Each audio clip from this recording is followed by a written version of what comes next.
Yes, yes. Thank you. I appreciate that. I appreciate that.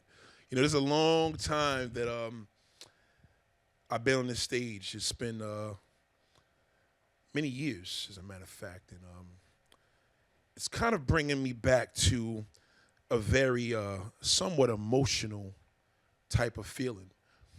Um, I don't want to say the location, but if anybody that knows me, that they know I used to do a lot of these shows many years ago, talking like 96, 97.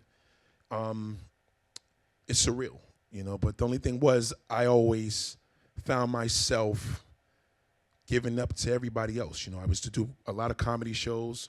Kevin Hart was on this physical stage. Mike Epps, Tracy Morgan, they were here. And they were here on the strength of me. And it's surreal because over 20 years of coming to this location, it was always about me putting out for the best of everybody else. You know, it was always a go-getter. Anybody that knows me knows, hey, you know, Nate's a go-getter. He's a go-getter. But there was a fear that I had to address. Now, I've been on stage multiple times here introducing the comics. We had a lot of special guests here. There was a lot of celebrities in addition to these main ones that I talk about that was on the stage. But it was always the mode of me making sure that the crowd was happy. I was never a comic, but I know that I had an ability to entertain. I just didn't exactly know what it was. Now, of course, we talked about fear the other day. Fear immobilizes us, and we talked about that, and that was like a big thing that throughout the years that I had to succumb to. So this is a big deal, 2021, December 2021. I'm here on a stage that I probably physically did 100 shows in this place. So I got to give myself a round of applause for that. But, you know, it's a special moment. It just shows you how important it is to address your dreams, address your fears, like beyond. Shout out to my guy, Peter Martin. It was always a thing where he believed in me even when we had some crazy shows here. I mean, she got a little ghetto every now and then, but it was cool. Shout out to Susie Freeman that used to be upstairs. She was my acting agent, and unfortunately she passed away, but she used to be stomping on, oh, Nathaniel, you got to keep it down. I said, hey, these are black people in these comedy shows. They talk loud. So it was a lot. But what I've learned was to address the love of self, to know who you are and what you do. And I feel that with motivation and inspiring and all the things that we can use today, so many of us are hurting and we don't have leaders. So we go to YouTube, we go to all these different platforms for people to basically help our lives out. Some of you guys even go to therapy. I don't feel none of that shit works, personally, because I feel that it's like anything. It's like going to the gym. You release your endorphins. You release your endorphins. You feel good. You walk out the gym. You feel good. Before you walked in, you was uptight. You leave the gym. You feel great. And when you walk out the gym, you got to realize that the endorphins are going to kind of like slither away, and you got to go back to the gym the next day. So it's like it never really works. You never get that satisfaction. So you stop doing that. Now, you know, you start getting fat, or you start getting out of shape. You start getting fluffy. Consistency. Everything is about consistency. So what is the answer that I've learned that are really keeping people in lines of being consistent? And I feel that we just don't have the right motivation. No disrespect to any of the TED motivators. If you watch TED on YouTube, I think those guys are magnificent. But I feel that the language comes off where people can't really understand it. It's like, you know, believe in yourself. Do what you do. You love what you love. You know, believe all that you can be. And then this guy goes and takes a hit of damn coke when he finishes that, because he didn't realize that he was high as hell when he told you that. So the reality is that what is keeping you consistent to make it persistent? You know what I mean? Shout out to Chris Brown. I was watching a Chris Brown video, and I'm concerned about Chris Brown because Chris Brown has to make music for us, but he's not consistent with his love of himself. He's consistent with making music. He'll make an album that lasts for 3 years and then come back and give us 40, 50 more songs. But he's in pain. You know, no matter what goes on, we don't realize that the mode of consistency is something that a lot of us are lacking. And that's just why we feel like we're not putting in 100%. Throughout the years of me not being in this theater, I felt the same way because I wasn't consistent. And that's why 21 years passed by. And 1999 was when we actually did the first show in August of 1999. And we were having comedy shows sometimes twice, 2 times on a Saturday. What happened? Well, I can tell you what happened. 9/11 happened. Things started to fall off, and we started getting into our own raps of depression, and black comedy just wasn't funny anymore to me. Roach jokes and welfare and, your mama jokes, I just felt we were bigger than that. So I stopped doing those shows. I couldn't get into it anymore. But I always told my friend Peter Martin, I said, listen, when I have something that I'm going to come back here with, you're going to know. So I went to YouTube, and I started doing all the YouTube things and filling that out and doing street interviews, and COVID happened, and now you can't talk to anybody face-to-face. I'm here now with streaming live because I can't have people here because of COVID. So I had to think of a different zone. So then I got caught up in this zone of all these guys, these losers going to other countries and buying pussy. It was getting annoying because then I started becoming a product of my environment. Like, now I'm sitting there going back and forth with these guys, and it's like, okay, I'm consistent with videos, but I wasn't consistent with the message. And I'm wrong for that. So I created something called the Billionaire Mindset. A very special thing to me because it came from somebody that's looking down on me right now. If anybody knows me personally, they know what the B really means. But this person always had a mindset of a billionaire. He didn't apply it because he wasn't consistent. And I don't mean that in the way of putting him down because, as you can see, that's a very close person to me. But he wasn't consistent. And my mother used to always say, he started things and he didn't finish it. And that was a real, real rough thing for me, man. It was really, really rough because I started to realize that this was something that I was struggling with as well as a person. And I was like, you know what? If this isn't a bloodline, I'm the blood. So I have to make sure I do better. So I started seeing how us as, black folks were spending money and being reckless, and the biggest billionaire to us is Jay-Z. I didn't like that. No disrespect to Jay-Z, but it was just becoming a thing where it's like, why is it when I see billionaires, they're making $400, $500, $600, $700 billion in 1 year, and then we see Jay-Z's worth $1 billion, and it's like, ooh. Forbes just came out with the list yesterday. I think it was the biggest black billionaires in the world. And it went from $1 billion, which Jay-Z was first, to like 12 billion. But my list, the most brokest billionaire there was worth 12 billion. And the list was like about 50, 60 people.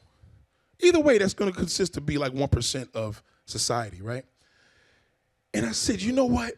There's something going on, man. It's like we start things, we see 9/11 happen, and we forget it. 20 years later, we go back to the same old drawing board. We see what happened with COVID, and then COVID was bringing us down as people, feeling bad, and just locked up in the house, and now we're at war between political shit and you don't have the vaccine and this one is not doing that. I mean, at what point did we realize and say, damn, shit is bad out here? It's bad. It's really, really, really, really bad. And I have to take myself back to March of 2020 to remind myself. I just feel that the consistency is the lead to the mode of the billionaire mindset. Billionaire mindsets, not to say you're a billionaire, they are consistent. And the consistency that a lot of my subscribers tend to see on YouTube is like, you stay putting out a video, almost 5,000 videos, but I wasn't consistent in my message. This is what I was meant to do. Let's try to uplift people with a twist. Now, I know a lot of you guys see me cursing and carrying on, and that's what I do. But a person from the streets has to be able to relate too, because if you give one of these guys from the streets and you give him one of these TED interviews and he's listening to a motivational speaker, that's like giving him a pastor. They don't want to hear that. They want to hear shit raw, direct, and to the point. And that's how this person was that taught me the billionaire mindset, because he was raw, unstoppable, and it's a movement. So I have to clarify this before I start this to let you know how important it is to me to not only be on this stage that I've took apart since 1996, from doing parties on a Sunday to doing several comedy shows throughout the week. They lasted over to 100 shows, like I said. Where did we stop? Where I stopped doing shows here. Where did we stop? Where we stopped connecting with friends. What gets us to the point where people that we're not hearing from them and we don't want to call nobody because fuck him or this one's it's everybody's depressed and nobody wants to admit it. You know, I worked in car sales. I worked with a lot of different things, and I see that people buy cars a lot of times from emotions. And they keep thinking that materialistic items are going to bring them over and change their ways of life, and it just doesn't work. That's why none of that shit means nothing to me. And I learned with these billionaires that I seen in this camp, it was June of 2000, this year. It was a billionaire camp that's been going on for over 30 years. Didn't even know about it. They don't do no press. And these guys, of course, you see your boy from Facebook is there, and you know, these guys are lightweight compared to the people that's in there. And this is their camp. They go away to this camp. Every year, they do this camp. Now, there's no Mercedes and bullshit BMWs and Rolls Royces in the driveway. All you see is a small airport full of private jets. The most fascinating part about it, they all dress like bums. You know, Mark Zuckerberg was walking with slippers and shit with boxer shorts, basically. And I said, wow. In my culture, Fat Joe or somebody wearing all this jewelry and stuff like this, and Ferragamo this, and et cetera, all these high fashion names would be put on a pedestal.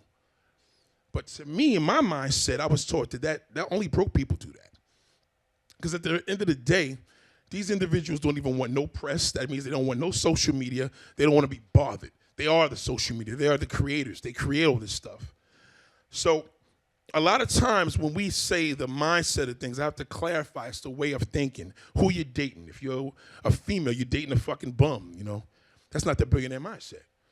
And if you're a guy and you want to go to Colombia and get a wife and bring her back here, that's not the billionaire mindset. Everything is about logical thinking. And I analyze how billionaires move because they're innovators. Everything that they think about is for the future. How come we can't just sit there and say, man, I want to think about something for the future rather than the moment? Every time you watch your iPhone is an update. Remember, as soon as you update that phone, that prior update is dead. It's old. It's beyond your phone being a 13 or a 12. It's the update. So they go with the time, and they just keep consistently innovate. And we don't think like that as people. And it's troubling to me, especially in my community, you know. The brotherhood, family, friends.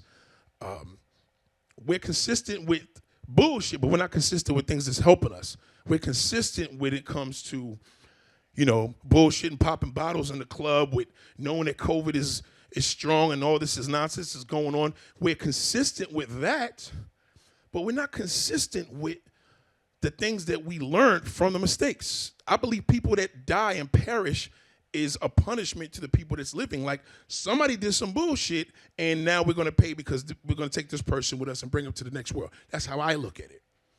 Because we're not learning. We're not evolving. And to be consistent is evolution.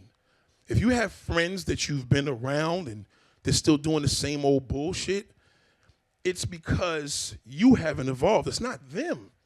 It's you, because you're around them.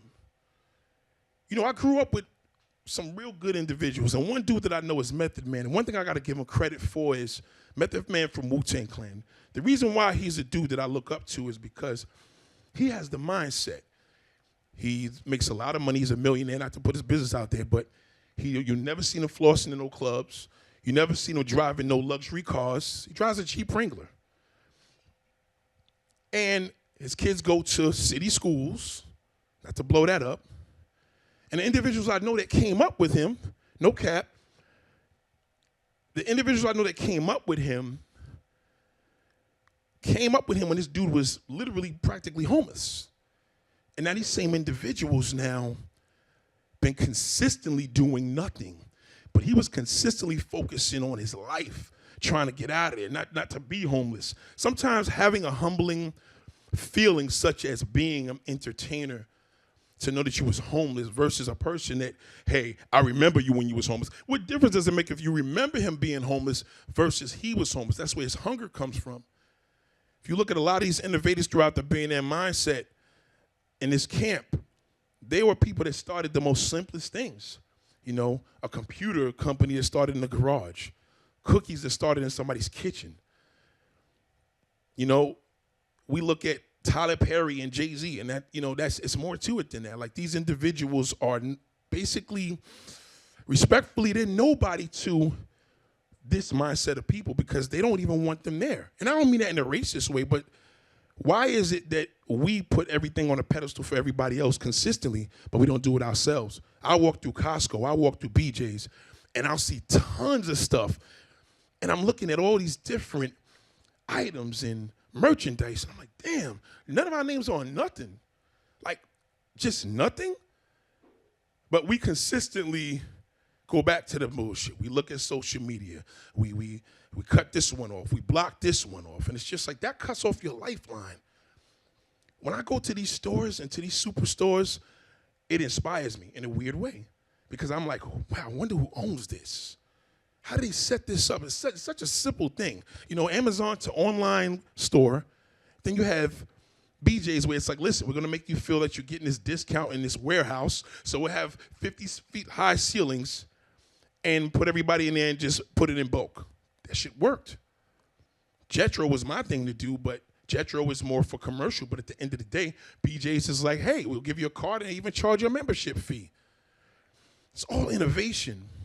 And I feel that we, as people, and I say this because I am a man of color, is something that we're not doing. And that's why I try to tell people a lot of times there are things that represent the billionaire mindset, and we're not necessarily grabbing that. So before I even go to this computer and take a look and say hello to a few of the people, I wanted to really step out to let people know how important it is. Now, we heard it all. Hey, your dream is in your hand, or Will Smith said something great, and this one pushed you to do this. That shit doesn't mean nothing. If you're not putting that for self, it's worthless. I've had the opportunity of sitting on this stage. I remember when Aaliyah died, and I had a full house in here. I'm talking packed to capacity to the point where I could not get to the stage because I was back there. And I remember that day because it kind of was weird because I was locking this moment. I said, I'll never forget this. Like, I was the one that had to go to the front eventually and announce that Aaliyah really died in a plane crash. Full house. How did we get to that where people are gone now? All these people died from COVID. We're still out learning. We're still talking about racism. We're still cutting this one off. You're seeing people getting blown up. One guy yesterday, 2 days ago, there was a gentleman, not even a gentleman, a monster, and he goes to social media, talks about he was going through stress of his ex-girlfriend, his ex-wife. He said, I just put a bullet in her head, and now I'm going to the wife now and I'm getting her. They show this on social media.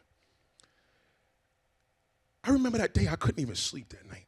This was like 2 nights ago, because I kept saying to myself, just that easy, man. Somebody could just snap and kill a family member. I got sisters. And I say, what was these women thinking to deal with a fucking loser like this? Like, the signs have to be there to see an individual like this and say, what was you thinking? It's the consistent thoughts. I have my nephew here. He's here. He's a good kid. He's a good kid. But he doesn't see the prize in himself. And something about me, I always seen the prize in everybody else. That's all it was. Let's do a short film. Let's do this. I'm always wanting to do something. You go to my YouTube channel, you go do whatever. Everything was about everybody else. I never did it for myself. Not to say nobody believed in me. But this kid had the talent to work in medicine. When he had his grandfather was sick, he was there doing everything that a nurse would do and then some. He's a very talented, bright kid. He hates school, but he's very bright. But he's consistent with bullshit. He's not consistent with the right thing.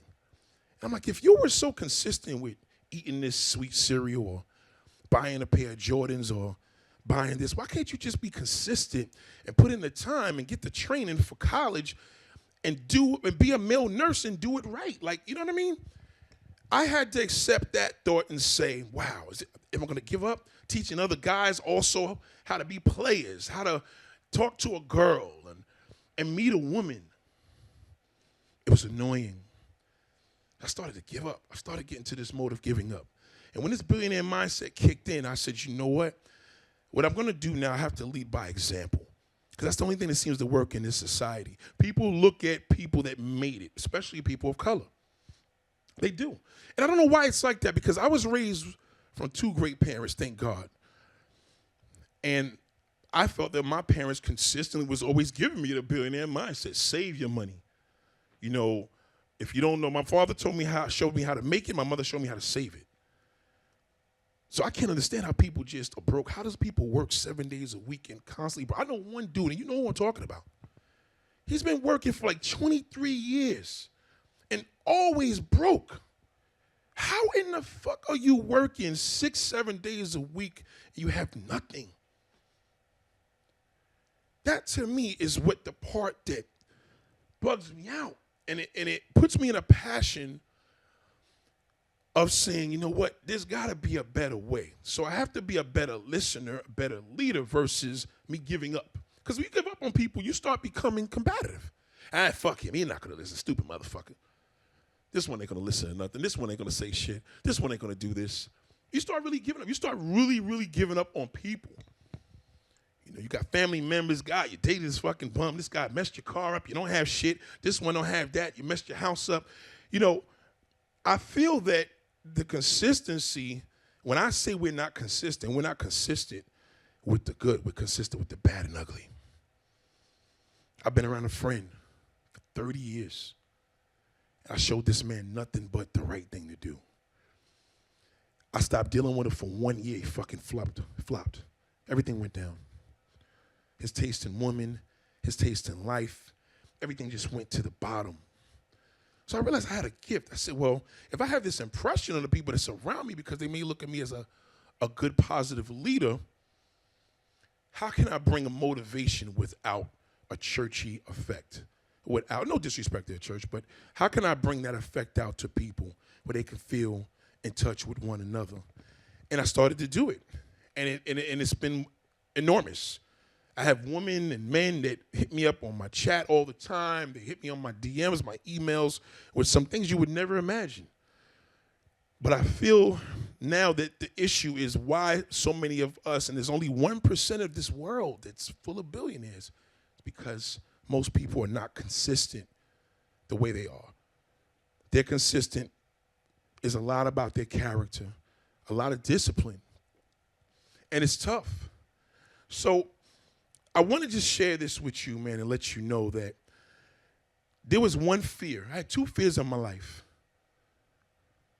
3. One fear I'm dealing with already. I dealt with that 2 years ago. And if you know me, you should know what I'm talking about. A very heavy loss. That was a fear. My second fear was being on the stage by myself without promoting a comedy show featuring Mike Epps, and I had to have a host. There were days where we have to call a host because this one got stuck. Shout out to Patrice O'Neal. Patrice O'Neal and Leslie Jones. Leslie Jones from Saturday Night Live. You know her, the big, tall, black chick. I remember I had Patrice O'Neal, God bless his soul, passed away. He was here, and I remember he said, yo, Core, you know me as my nickname. Yo, Core, listen, can I just get on stage because he got to go to another room. Leslie seen that and flipped. She took it as, you know, I was playing favoritism. I said, listen, he's coming off. You're good. You're still my feature. She cursed me out and left. But she was consistent because you know who I'm talking about. Leslie Jones is doing her thing. And I had the luxury, the privilege, more or less, to apologize, and we set ourselves everything straight about 6, 7 years ago. Me and Patrice, we was good. But needless to say, she was consistent. She could have been consistent with that anger. She could have been like, you know what, fuck Nate. black motherfucker didn't even have to do the thing on the show. She was consistent on doing what she had to do. And that's why she won. And that's something that usually doesn't happen. Usually people just become, I know plenty of comics like that just are angry. They're just mad at the world. Oh, I don't fuck with him. I don't deal with this one. I think one thing I've learned about me, and this is the main thing about the billionaire mindset, a lot of shit I forget. And I forget in a way because I feel as if I forgot, it's not that serious.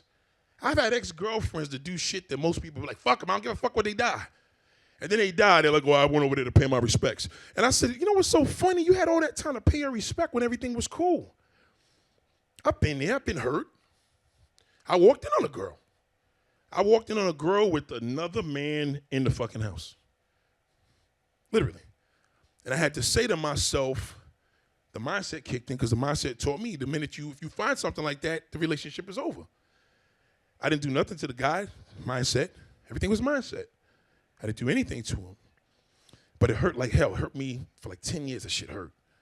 But then I got over it. I was able to laugh. When you're able to laugh at something, you can move on.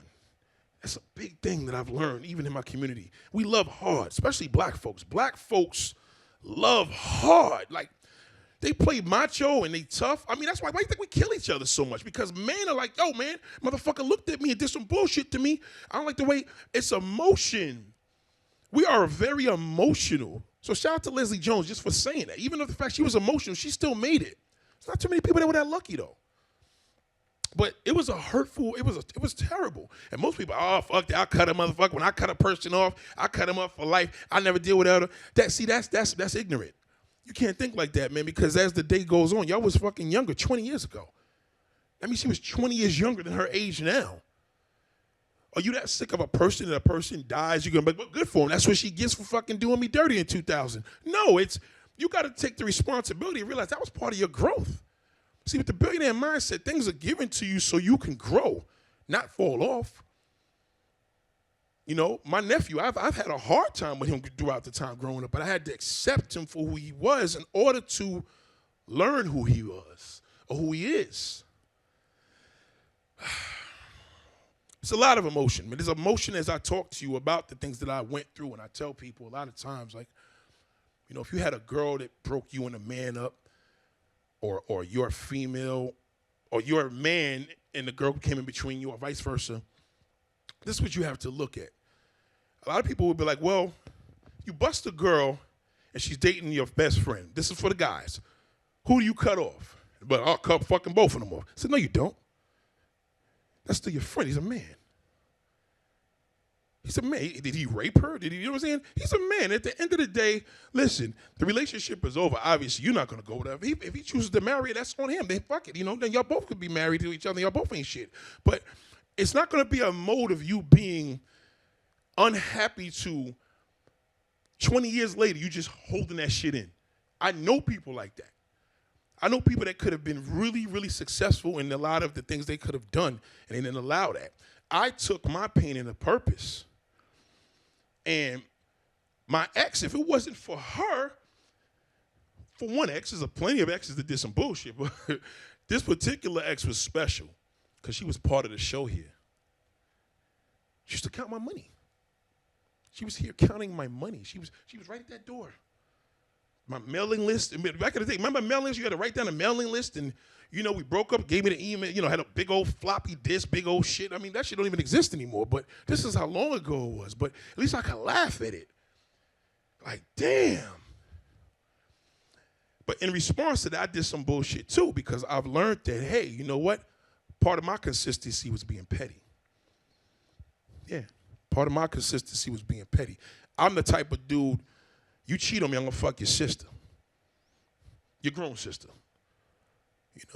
Or I put a videotape on fucking line or something like that. That's the type of shit I was on. And I remember my dad telling me, he said, man, let me tell you, I remember I was gonna do some real foul shit. And he said, man, that shit gonna come back to you, man. Don't do that. And I was shocked because he was petty with a lot of shit, you know what I'm saying? But it was emotion. And I realized that. I said, now later, thank God he told me that. 20 plus years later, I'm happy because it made me into an adult, not grown folks. See, grown folks, I love grown folks. But grown folks are annoying because grown folks going to do what the fuck they want to do. You know, COVID. You got adults and grown folks, right? Adults, if they get the shot, they're going to get it, or they may be scared to get it. Grown folks, fuck this, they trying to kill us. This is it, I'm finished. Life is done. They trying to set us up. You know what they're trying to do to the black man? I'm like, okay, here we go.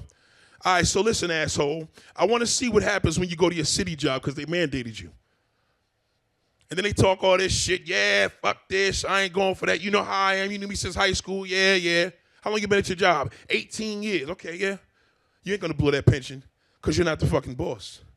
See, they're consistent with their shit because they're not backing down, motherfucker. You don't damn take this damn shot. Your ass is out of here. We will get replaced. And my friend ended up doing it. Sanitation. You know what I'm talking about. Yeah, I went and got the shot. So he became an adult. But he was a grown folk. See, grown folks believe they're going to do what the fuck they want to do when they want to do it. That's what they believe. I want to do what I want to do when I want to do it. And I call them repeat offenders. You know what repeat offenders are? Repeat offenders are people in your life that you just constantly keep letting back over and over again. And they keep doing the same fucking thing over and over. You're consistent with that because you keep allowing it. Now, mind you thought I was going to go, fuck them. You need to. No, it's you. You keep letting them back. So when I see my friends' behavior of this adamant mode and everybody out there preaching with the fire department and the sanitation, yeah, hell no, we won't go. I said, yeah, okay, Christmas is coming. Your wife is high maintenance. You're fucked. And guess what? 2-3 days later, 98% of them fucking got the shit done. Got nurses out here. Oh, fuck you. We're not doing nothing. Okay, well, you act like you can't be replaced. See, grown folks destroy this world because they're consistent with fucking it up. Grown folks are consistent with fucking things up. Jails are full of grown folks. They wanted to do what they wanted to do when they want to do it because I'm grown. An adult is responsible. There's a difference. Responsibility versus I'm going to do what the fuck I want to do. And I don't like that. So sometimes we think we're consistent with the right thing. Well, I've been consistent. I work hard. I do this. You're not consistent because you're full of malice. You got malice with everybody. If I looked at my nephew and say, nephew, no matter what goes on with him, he got my back. If I call him, he's going to stop everything. I'll tell him leave his fucking job. Man, listen, I got a job for you in L.A., man. Leave that shit. He's going to be like, no problem. That's the pro. The con is, if I don't have shit for him and he's doing something else, when I'm like, well, damn, motherfucker, you could have been over here doing that. That's where I get frustrated. Because now I have to battle the mode of, wow, adults, common sense, grown folks do what the fuck they want to do. It's a battle. It's a battle. Even our governor's having problems with that right now. She's having problems because she doesn't know how to detect the city and the state. She's like, yo, I don't get it. Like, you motherfuckers are being in the club, turning up. I know she wants to say it this way, so I'm going to say it for her. Y'all be in the fucking club, turning up, all that shit, busting bottles, all this bullshit, coughing each other's face, and y'all still haven't learned with 1 million people that died from this shit. I don't fucking get it, but I do. That's the majority of the world. The majority of the world is like that. It's full of grown folks. I'm grown, I'm of age. I'm going to do what I want to do when I want to do it. But there are serious, serious consequences for that. Because you have a purpose here. God has put you here for a reason. A wise woman told me, God gave you a gift. If you don't use it, he will punish you. And I believe that. A lot of you guys see homeless people on the street. Oh, he's fucking bum. What could he tell me? He's a bum. Grown folks. Adults going to be like, that motherfucker got the mindset. I spoke to motherfuckers that were rich, that were stupid, and I spoke to motherfuckers that were dirt poor that had the billionaire mindset. Plenty of time. That's why I speak to everybody. Everybody. I don't care who it is because I can tell the difference. I can detect it because I was taught to be an adult. And that's the emotion that's hard for me as a man. I got some time, but I'll sit up here and get on this computer and blast with one. But the fact that I know that confidence is key, the confidence also is about sharing. I can't just be confident, keep it as my secret. That's what we do. We become rich in the black community. We don't like to tell anybody how to do shit. Oh, fuck that. I don't want that motherfucker getting on. But a white guy, man, he'll tell me all the time, man. Hey, listen, man, you want to make some money, guy? White folks know how to make dollars. Yo, white folks know how to make money, man.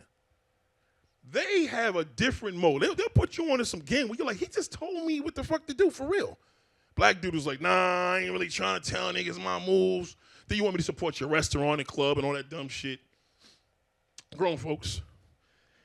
You know, turn that pain into purpose, man. It is something that you can use as a serious tool. I don't even want to say a motivational tool, but that's all it is. When that shit happens, it happens for a reason. If you've seen a situation and a guy, ladies, did you dirty, oh, he did me dirty, I gave this motherfucker everything, I cooked clean, the motherfucker was a bum. Yeah, but who was the stupid one? You fucking fucked this guy not once, but multiple occasions, made videos with him on iPhones, and now he's a fucking bum. I don't look at him as a bum. I'm different. I'm saying to myself, what was you thinking? Now you ask a person like that, if you don't believe me, ask him, what do you think your purpose in life was? Now they think it's a trick question. What do you mean? What's the purpose? What do you mean, Nate? What are you trying to say? No, what is your purpose? What is your purpose in life? Why are you here? How do I answer that? They don't even know how to answer that. It's almost like, is this a trick question? Because they feel as if this has to be a setup. What is your purpose? If your purpose is to get validation from men in life to treat you good, you will fail. You will be a fucking failure forever. If you're going from job to job to job because your purpose was to be a doctor, you're going to be a failure. Because you failed at what your cause. You were supposed to be here as a doctor. You may maintain, you may do this, but you didn't live life up to the full expectation because you didn't connect what you're supposed to do. I don't get it. But do. To live up life to its fullest potential is to really, really embrace your purpose. And we don't know how to do that. We don't realize that when we come out of high school, put your work into school, do everything you got to do. You chase pussy and women chase dick. Dick and pussy fucks the world up. It does. Dick and pussy is the reason why everybody's fucking losing their mind. Because either people getting too much of it or they ain't getting enough of it. That shit is like the worst. You think drugs are bad? The worst drug on this world is sex. It's great. I love sex. But it can distract you from your whole life. That shit can make you into, listen, you can be addicted to sex, to having busting the bottles in the clubs and the girls and being this, that, in the strip club, and that shit can put you in jail because now you have to do a legal activity to maintain this lifestyle. Or you could have been a sick bastard where you raped one of your fucking nieces or something. And now she grows up, her mind's all bent up, and now she's promiscuous, sleeping with every guy in the street. It is the worst addiction because it's feelings involved. You're using your body, you're using your fluids, you're losing your heart. There's a lot involved. And what hurts me the most is that people haven't learned anything yet. They haven't learned. This is why the mindset is so imperative in your life. Well, what about the millionaire mindset, Nate? Fuck the millionaire mindset. I don't want to be fucking Rick Ross. We don't care about 30 cars. We don't care about your mansion, your mini mansion in fucking Atlanta, Georgia, because you couldn't afford the house here. We don't care about that. That's stupidity. That's ignorance. We don't care about that. We care about if everybody lived to their purpose rather than choosing to do what you wanted to do, the world would be a better place. Every time people are flopping and they dying, you got to think about it. I seen a neighbor today. I didn't see this woman in a while, man. Grew up with this woman, and she clearly was sick. She lost a lot of weight. I see her with her daughter-in-law. Ah, man. It was a little emotional just watching her, man. Just seeing her walking, and she had a walker and everything, and she knew me as a young man that came up, and she knew family members that perished along, and we talked, but it was a great sign, because everything that I was doing from that point, God always gives me these ways to lay the days out on how things work for me. After I drove off and I get on the bridge and one asshole's on my tail, I'm like, let him go around, fuck him. I'm not going to get into it. This is grown folk shit. This motherfucker with a speed vroom, fuck him. So I get on the bridge. I noticed something. I said, man, why are they always doing this construction? These guys, they always do construction. They're consistent with doing construction on the bridge. But it's the first time I seen something that I never thought I would ever see in my life. You know, suicide is getting really bad. You know, that man that I told you that killed those two women, he turned his gun on himself. He should have just turned it on himself if he was going to do that, but I don't like to tell anybody to do anything like that. So I'm driving on the bridge, and I see that these high gates, and I'm like, they made it into 2 lanes. So it's 3 lanes, and they made it into 2. I'm like, yo, those are suicide prevention rails. All this time, all these people jumping off of this bridge, because at the very end, you see where it gets low, because they didn't get there yet. But the rails are up. It's just not the little barriers, the metal barriers, you know, like the rope, the cables. I'm like, how old is the Verrazano Bridge? Like 50 years old? 1964, I think, right? You had this bridge here all of these years and never thought about putting suicide prevention rails? You know how many people jumped off of that bridge? Sometimes we're consistent with the wrong thing, but we're not consistent. We're not consistent, man. So I'm driving off, and I get into a little bit of traffic. No big deal. Lanes getting turned into 2 lanes. You know, they're trying to make the BQE. They're trying to save money. They know they have to rip this shit down and build another one. So they turn into 2 lanes. So I'm like, all right, whatever. They turn into 2 lanes. I get to where I got to go. So I get on the bridge, minding my business, get on the FDR drive. Everything was cool. Get up to the east side. So I go from the east side to get here. We stop at a Tom Ford store. The light where I was at was at the Tom Ford store. And I'm looking at people walking in and out of this store. I said, damn, look at this shit, man. Like, March 2020, just last year, people wouldn't even, there was nobody on the street. There was nobody here. And I looked at the people walking in and out. For, you know, the light's like 3 minutes. Plus, we got traffic, so I'm just studying. I'm looking at the people. I'm saying, you know, if people was consistent with living their purpose, I don't think Tom Ford would even be in business, respectfully. All this is emotion. We're emotional bias. We do all these things for what? It's COVID. We're walking around with masks. I have a beard on my face right now. It feels awkward when I wear a mask, and I got this nappy beard, and the mask is all to the left. It looks crazy. It's uncomfortable. How is this store even crowded? We haven't learned. We haven't learned anything.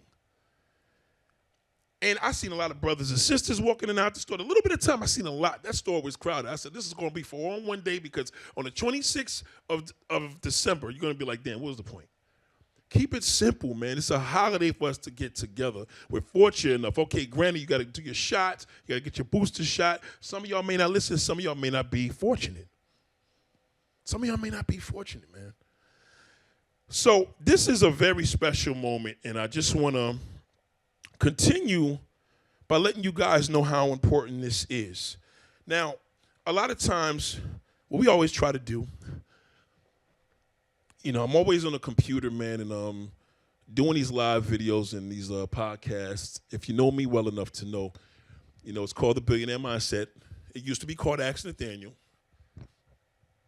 It is The Billionaire Mindset. We do these things, and sometimes we find ourselves doing things that don't even serve a purpose. Now, this is another purpose I'm going to get into right now, because I'm going to make sure this internet is working properly. So that's another thing. But again, it becomes a mode, while we're putting this together, it becomes a mode of knowing our purposes. And I know that it's so hard. You go to therapy, you go to motivational classes, some of you even go to shrinks and psychiatrists and on medication. But is it working for you? You got to really think about that and really say to yourself, is it working? I think this is one of the things that we tend to not realize. I know I said some videos in the past where I felt that shit doesn't work. It doesn't, because nobody's telling you like it is. You know, sometimes you, with especially grown folks, you have to be adults with them. You have to let them know what is and what's not. Don't give them a choice. Like, yo, listen, if you're going to waste my time, tell them. Don't talk behind their back that they talking negative shit. Say, listen, man, don't come to me with that negative shit. I don't want to hear none of that shit today. You have to teach the grown folks. We have a responsibility. I know a lot of you probably don't feel that way. Oh, I'm not going to sit up there tell anybody what to do. They're grown. No, you have to. You have a responsibility because if they come to you with that nonsense, you have to speak on it. You have a responsibility. We all have a responsibility in this world to do the things that we need to do. And that's why it's important for us to embrace that.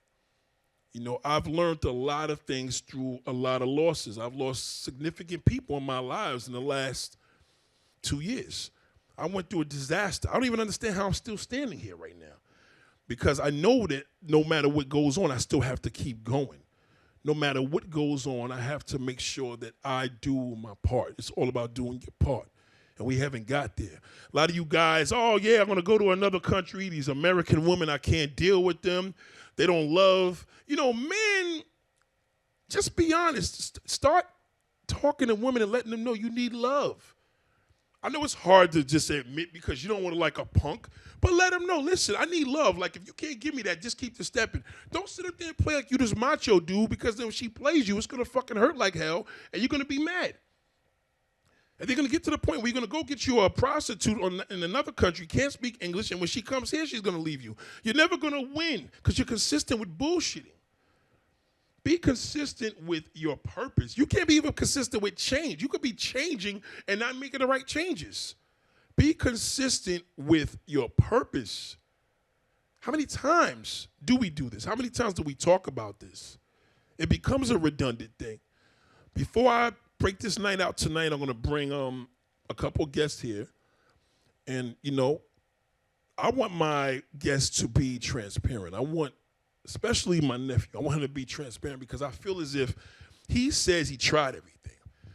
I tried everything. I reached out to this one doesn't work. He lost a friend through a terrible disease, you know, this past year.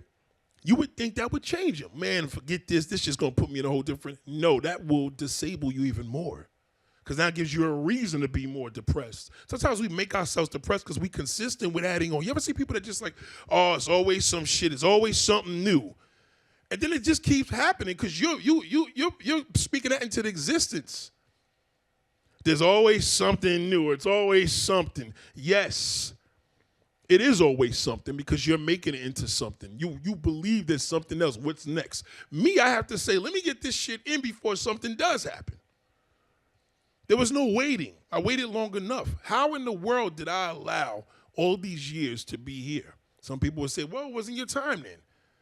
It was my time. It's been my time. The opportunity was given to me the minute I walked in the theater. I seen this place change drastically.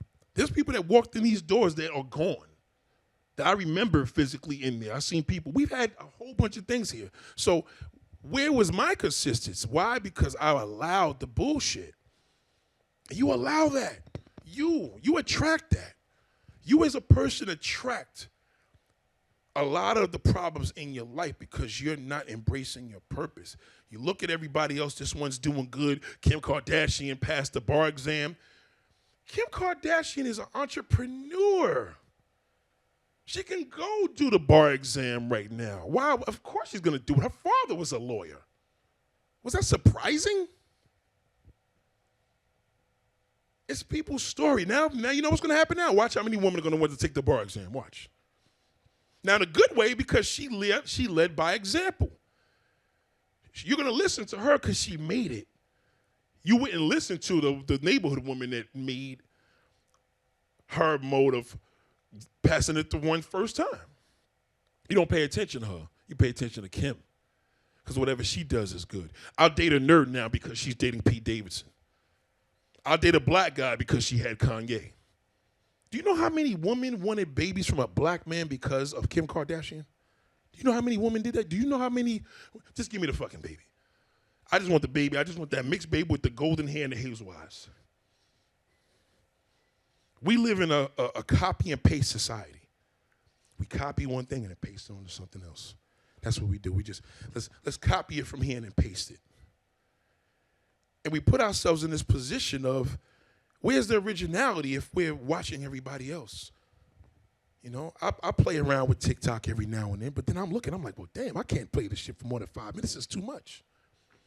Then you go to Instagram. Then you go to Facebook. Then you tell people, oh, man, I don't fuck with Facebook. I just do Instagram. And it don't make a difference. You're part of the bullshit. That's just going to deactivate your brain for production.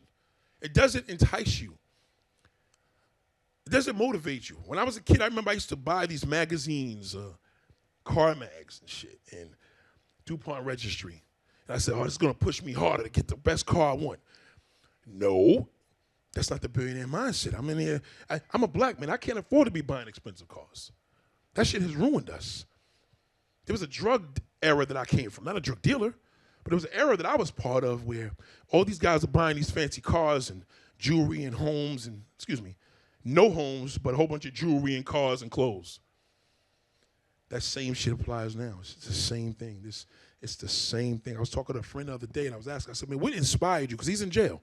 He's in the jail. So what inspired you to even fuck with the street shit? Like, what made you look at the streets and say, damn, that shit looks cool? And he said he used to just watch dudes, how they was making the money for the lifestyle. And I said, well, what about your dad? He said, well, his dad was in jail as well. And I said, don't you think it came from that? Like, in other words, did you ever think that maybe, respectfully, your mom made decisions and choices that actually was inherited into you? I don't really think it necessarily had to do with what you found good. It's maybe because your father was doing it, so by default, you're going to want it. If my father was a dope dealer, I would have probably been a dope dealer. My father was an entrepreneur. My father had a billionaire mindset. Figure it out what I just said. So these are the things that we find hard. And, you know, Governor Hochul, whatever her name is, I know she's frustrated. I know everybody's in their mode of they voted for this, they want to see this one out. I mean, aren't y'all tired of that shit, man? Fighting all the fucking time. I remember I had one of my asshole friends, and I went to his house, you know. He knows what I'm talking about. He's probably fucking watching that, his asshole. We grew up together. And, you know, he got a house and got his little backyard. He's like, yeah, you know, I'm doing this. And I just kept hearing him every day through the spring. I'm working on this. I'm working on that. I'm working on this and I'm working on that. Okay, just let me know when you have something there and you invite me to. Give me a motive knowing that you're going to have me as a guest. Fast forward, I go and enjoy the thing at his house. You know, his wife is amazing. She's a fucking great host. Shout out to her. She's a great host. He wants to show me around the fucking house. I said, oh, come on now, bro. God damn, you're killing me now. Like, the wife is there. She has a female friend there. Everything was great. She's bringing the drinks out. It was, fantastic. Fantastic. I talk about this so much, but it's just so relative when I'm going with it. Fast forward, you know, I'm talking to her female friend. Her girlfriend was there, and, you know, they had a little hot tub situation going on. So the kids went in there first. You know, they finished because they want to play with their phones. So the adults went in. So his wife and his girlfriend, her girlfriend goes into the pool. Now, I know y'all sitting there like, God damn, Nate, this is great. For those of you who didn't hear this story, the wife is just the greatest fan. She's like the coolest wife on earth. She is what everybody wants, like, in life. Cool as fuck. So she's like, oh. She's bringing the drinks out. She's showing love. Come over here, boom, boom. This guy right here just got into this weird mode of, like, the attention's all for me. I'm showing the backyard. Nobody's paying me no mind. I'm not the big fucking mobster here. The attention's on them. Shit drove him crazy. And I remember I got fucking angry. Guys, man, oh, yo, you know, they're talking Alexis put a hip hop on. He's like, Alexis, turn it off. You know, we have to paint tomorrow. It's a Saturday night, man. You invited me. Anyway, I leave. I said, let me get the fuck out of here, man. This guy, this is he could have just went in the damn pool with his wife. I could have went in the damn hot tub. It would have been a beautiful night. He fucked it all up. But then I caught myself. I got home and, you know, we typically, oh, man, fuck this motherfucker, man. I ain't never going over to nothing no more. That's where I said the consistency with the bullshit. You can't do that. In the future, you got to tell this motherfucker, listen, man. Yo, you come out. Nah, I'm not coming over there. You're going to act like a dick and you're going to try to embarrass me, so I'm not going. You got to let a person know. Be consistent with your purpose. As an adult, I have to let grown folks know what the fuck they need to do. That's a grown folk. Yeah, it's his house, macho man. Yeah. On the top of the mountain, you're the big guy. That's great. But a house guest. That's all I want to be. I'm a house guest. This is not my house. You invited me as a guest. You invited me as a guest. If you wanted to go to bed, leave the fucking bed. If you worried about your wife, bring her. Leave me here. And it's just so funny because we tend to look at things and say, fuck, that's why I cut motherfuckers off. No, you can't do that. I know people that have been cutting people off for years, 30, 40 years. They still ain't accomplished shit. All they do is cut everybody off. I don't fuck with this one. I stop dealing with this one. I don't deal with this one. I stop dealing with this one. That's all they do. They're consistent with the bullshit. So if I know that I'm consistent with keep letting a repeated offender keep doing what they do, it's my responsibility.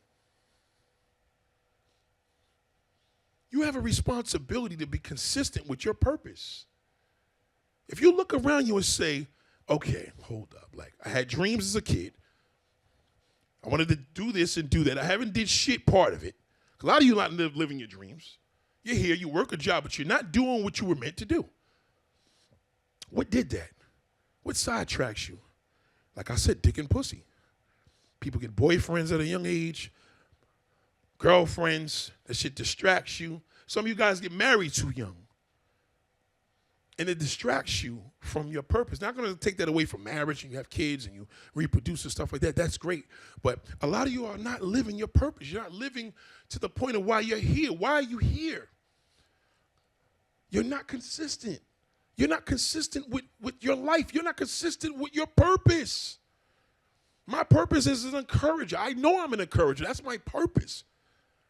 Every time I encourage, God gives me a green light. Every time I discourage, boom. Look at yourself and say, I'm extraordinary. I know you look at the word extraordinary, one word. No, extraordinary. I'm not ordinary. I know I'm not ordinary. You have to believe that. If you're going to have any confidence of self, believe that. Don't have the confidence of looking at Kim K or that Kanye West made $6 billion and shit selling fucking Yeezys. Don't look at that. Look at the people that's buying this shit and say, that's a fucking fool. I would never do that. I would have to be in a position like Chris Brown where Kanye brings me over a damn tank, an army tank, and puts me like 5 pairs of Yeezys in the back. Then it's a gift. I'm not going to spend $300, $400 for those sneakers. I won't do it. You understand what I'm saying? It becomes a thing where if you're not getting something for costs, and I'm going to pay the fee because now you put $300, $400 up on there and knock the price up. What is the point? And I'm promoting you for what? What am I getting out of that? That's the billionaire mindset. These Jordans are a gift. It's a gift. It cost me nothing. My subscribers probably bought that. But I won't go into the store with my hard-earned money and go buy the store out with Jordans. I just won't do that. I would look at the fact and say, how can I get a fucking sneaker store and catch all these assholes online? See, that's the mindset that I think of. And we don't do that. There's so many venomous things that hold us back from being all that we can be. A lot. And sometimes, man, friends, when you got a friend that's an asshole, man, don't get to the mode of cutting all your friends out your life. Fuck them all, man. They all shit. They're all beneath me. A friend of mine the other day said, oh, yeah, I got a new house, and I think all my friends are jealous. I said, no, they're not jealous. They're probably just annoyed with the fact that you moved, motherfucker, and they can't have a good mechanic close by. Maybe they're annoyed. Why the fuck would you move all the way 60, 70 miles? I can't bring my car. There's no more the places to hang out. We miss you here. How come it can't be that? How come you as a friend can't reach out to people and say, hey, what do you think? Should I get a mechanic place closer by? We're so emotional. To be consistent and be emotional, to be consistent and be a bullshit, to be consistent and be a failure. That's what I like about the mindset of billionaires. They don't care. They take risks. Mark Zuckerberg, how much they said he lost when Facebook went down for like one day? Like $4 billion, that's something crazy. But yeah, he probably made that shit back in 2 days. Because he has the mindset. They're always going to be ahead. That meta thing that they have, come on now. They are always ahead. They're not petty. I had a friend of mine that is a millionaire. He's a millionaire, not a billionaire. Real estate dude. And I remember he was telling me how he was building this building on Bowen Place in Brooklyn. Now, you know that block is expensive as hell. So he has like this $10 million townhouse over there. So he's building a building next door to it. So some lady was calling the city 311 about the tree. Anyway, make a long story short, she caused him a lot of problems, a lot of fines. And he was behind that. I said, whatever. So there was a guy that he found out that was cutting his throat. One of his teammates, like literally one of the dudes he was getting money with, sitting in there and making the deals in Starbucks. You know, a lot of millionaires hang out at Starbucks, by the way. And as we're talking, he says, I said, oh, man, I know you like, oh, fuck him. I'll cut his ass off, man, dirty motherfucker. He said, nah. Every single time he makes a deal, he makes like an extra $50,000 off of his ass. He'll never cut him off. He gets even. That was some heavy, that wasn't even petty. That was some billionaire mindset shit because at the end of the day, he didn't cut his lifeline off. This guy's still making the money. You're not my man. You try to fuck me in my ass, but you know what? I'm still making more money by you. We have to think about that. My friend, I'd rather you cut me off. Cut me off. Cut me off for being an honest guy. Cut me off for being the one that told you what you need to do. I'd rather you do that. But I can't be around you and you're not growing up. I don't want to be around nobody that's not growing up. And I feel that grown folks don't grow up. Some of y'all have kids and you live in communities, you come fuck it all up. Your kids are loud and disrespectful and the neighbors complain and I don't have nobody gonna tell me about my kid. I'm gonna do whatever. See that's that ghetto fucking attitude. And me as a black man, I know how to deal with that. And I know one thing I've learned about living in the hood, like my shit ain't fucked up, but I'm close by a lot of some crazy shit. And one thing I learned is you have to use the mindset of this. The hood only understands one thing, and that's guns. That's it.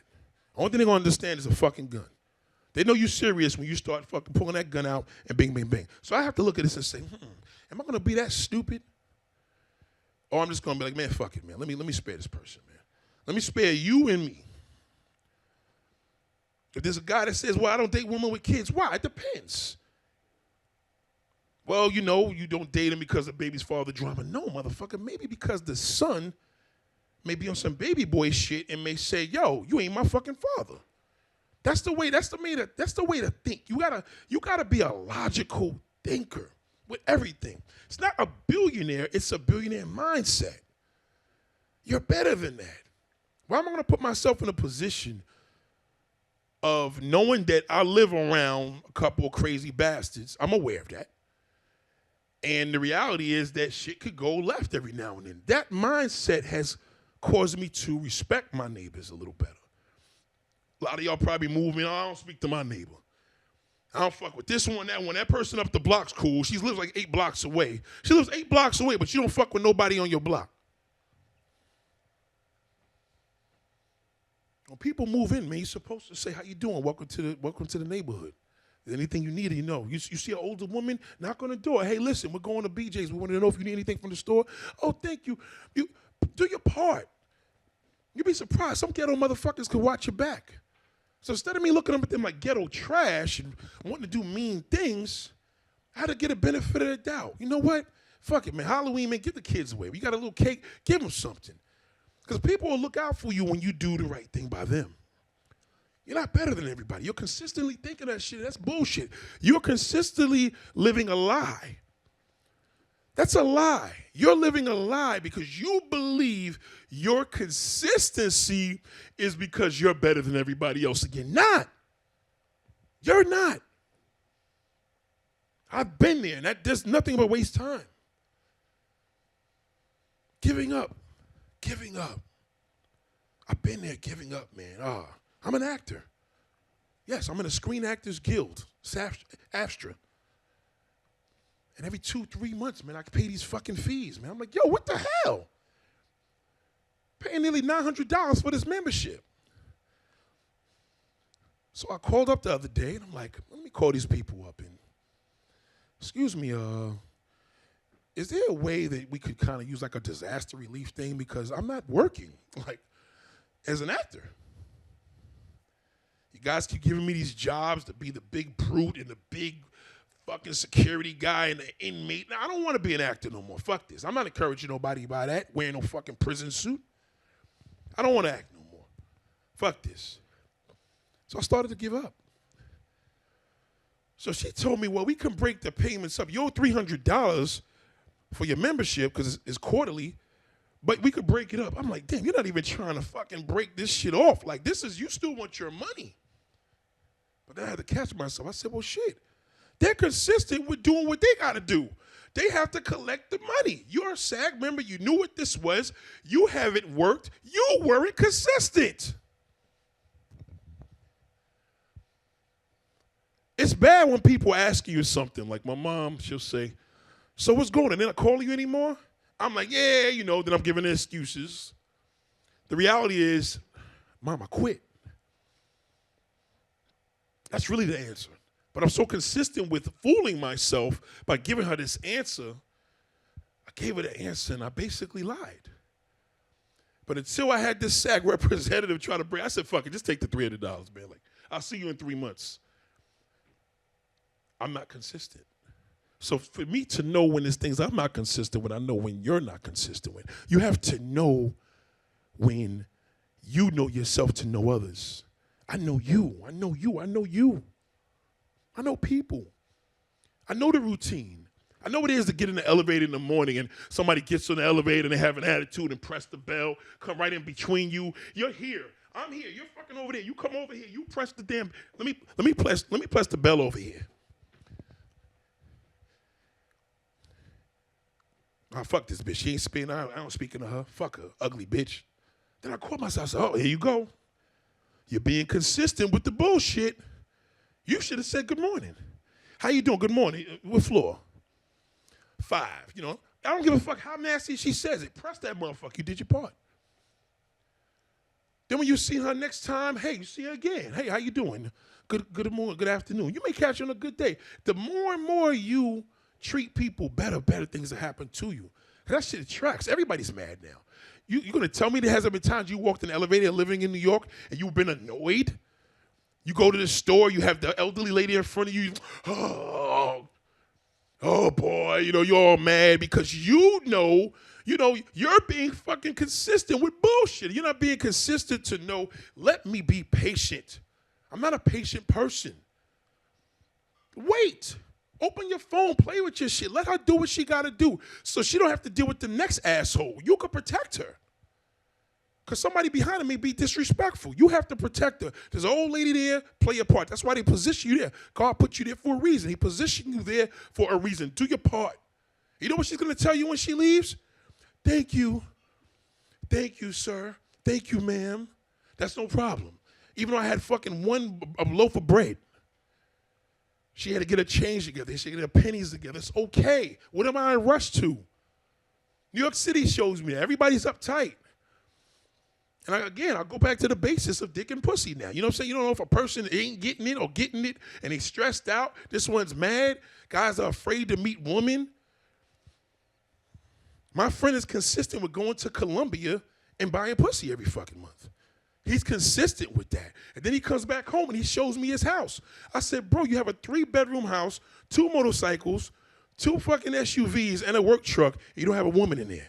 Oh, a woman has to bring something to the table. She does not have to bring anything to the table, motherfucker. You go to buy prostitutes every month. What does she have to do? You want a prostitute to move back to America. It's not happening. You're consistently bullshitting yourself. You're not being realistic. There's probably a good woman out here that's waiting for you to turn that house into a home. He's been consistently running. Well, I did 10 years in jail, and that's why I left New York. Okay, so you're leaving New York. Now you moved to Florida. Now you're in Florida. Now you want to move to Colombia. Every time you move, you lose. Never forget that. Every time you move, you lose. It's a lot, man. It's a lot of inconsistency that goes on out here, man. And that's why I stress to people how important it is to know your purpose, If your boyfriend, ladies, is a fucking bum, get rid of the motherfucker. It's never gonna get better. I don't care if he dies, you're gonna meet another fucking bum. You showing you get rid of him is showing that you've grown. Get out of the grown adult mode. Become a fucking adult, not a grown folk. Gentlemen, if you have a woman and she's taken from you, leave her alone. You're better off. Easier said than done? It is. This is why you're not achieving. That's why you're depressed. That's why no matter what you buy, nice cars, you got the home, you moved from New York, you retired, you got a little mini mansion in Atlanta, you're still fucking depressed. Because it's not your purpose. Your purpose was to be sitting on the fucking couch.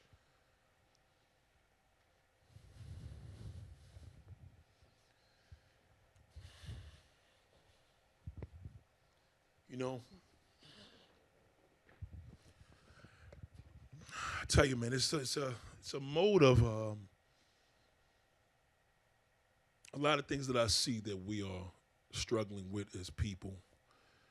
We are struggling with a lot of emotion. Nobody really has the answer. Some of you guys know how to chill. You smoke your little weed, get your little drink, and that's cool. And you know what? You don't hurt nobody, and that's cool. You know that we're not talking about you. We're talking about individuals that know in this world that you are just not happy, and probably because of that fucking bum. It's either that fucking bum or that no good chick you got is something. That shit could destroy you, man. I've seen failures be destroyed. I know women now that are dating men that are married. I'm like, yo, you're never going to be happy. He's never going to leave his wife, and you're never going to live life to its full potential because you allowed that.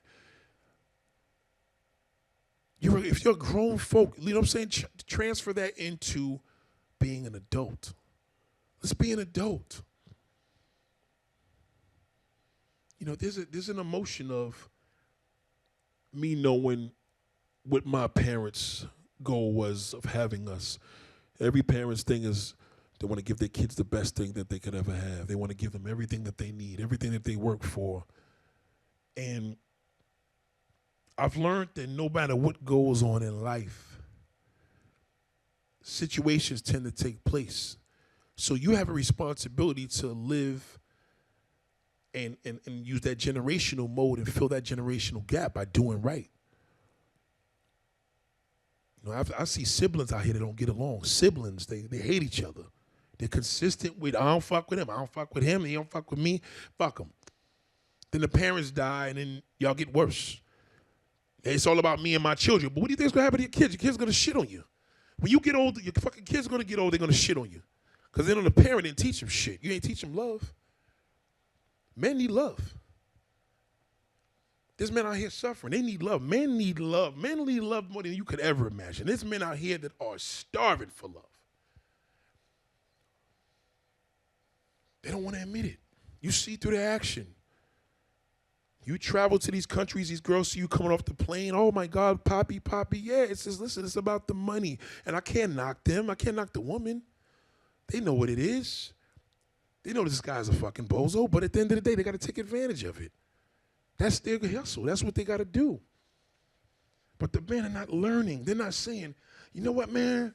It's 2022 coming into this year, and I'm still doing the same bullshit. They're not learning that. And that's one thing I've tend to see with a lot of people that's around me. It's almost like if I fail, I failed on my purpose. I checked back into Facebook yesterday, and that was tough because I didn't want to do it. I was like, oh, fuck Facebook. There's people, y'all, the same motherfuckers. Then I'm like, I logged in, I see all these messages. Because I don't know if you noticed on Facebook, the messenger part still goes on. You could log out and totally fucking deactivate your page. That shit is still there. So as I'm looking, there was one message from one of my female friends. And boy, if I was in a humble moment at this time, this would have been perfect. But anyway, she left this message, fucking last year. I think it was like May of 2020. And I remember me, the bullshit. I left a message, didn't get a response. Oh, fuck this bitch. I had to delete the thing. This is before I got off of Facebook. So anyway, I logged back into it last night. I had a whole bunch of messages. One message was just like, wow, sorry, pardon me from calling, taking a while to respond, but man, life is just so rough right now.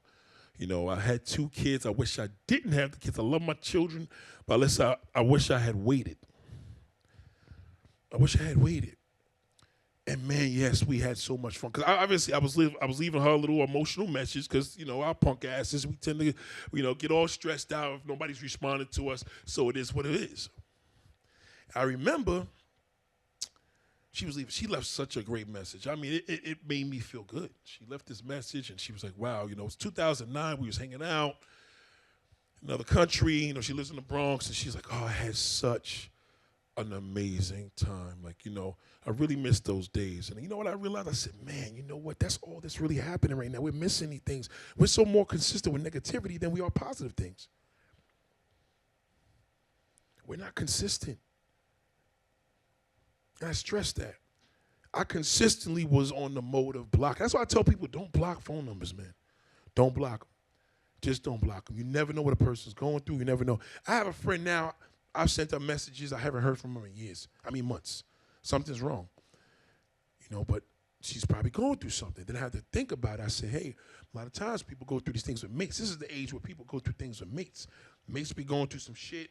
This one's going through that. And it could take a lot out of a person. And I had to think about it. I said, let me think. The billionaire mindset kicks in. I said, you know what? Let me be patient.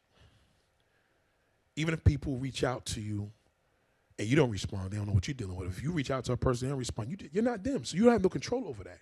Just do your part. You can't make everybody, bring everybody to the promised land, but you could do your part. And that's all we have to think about.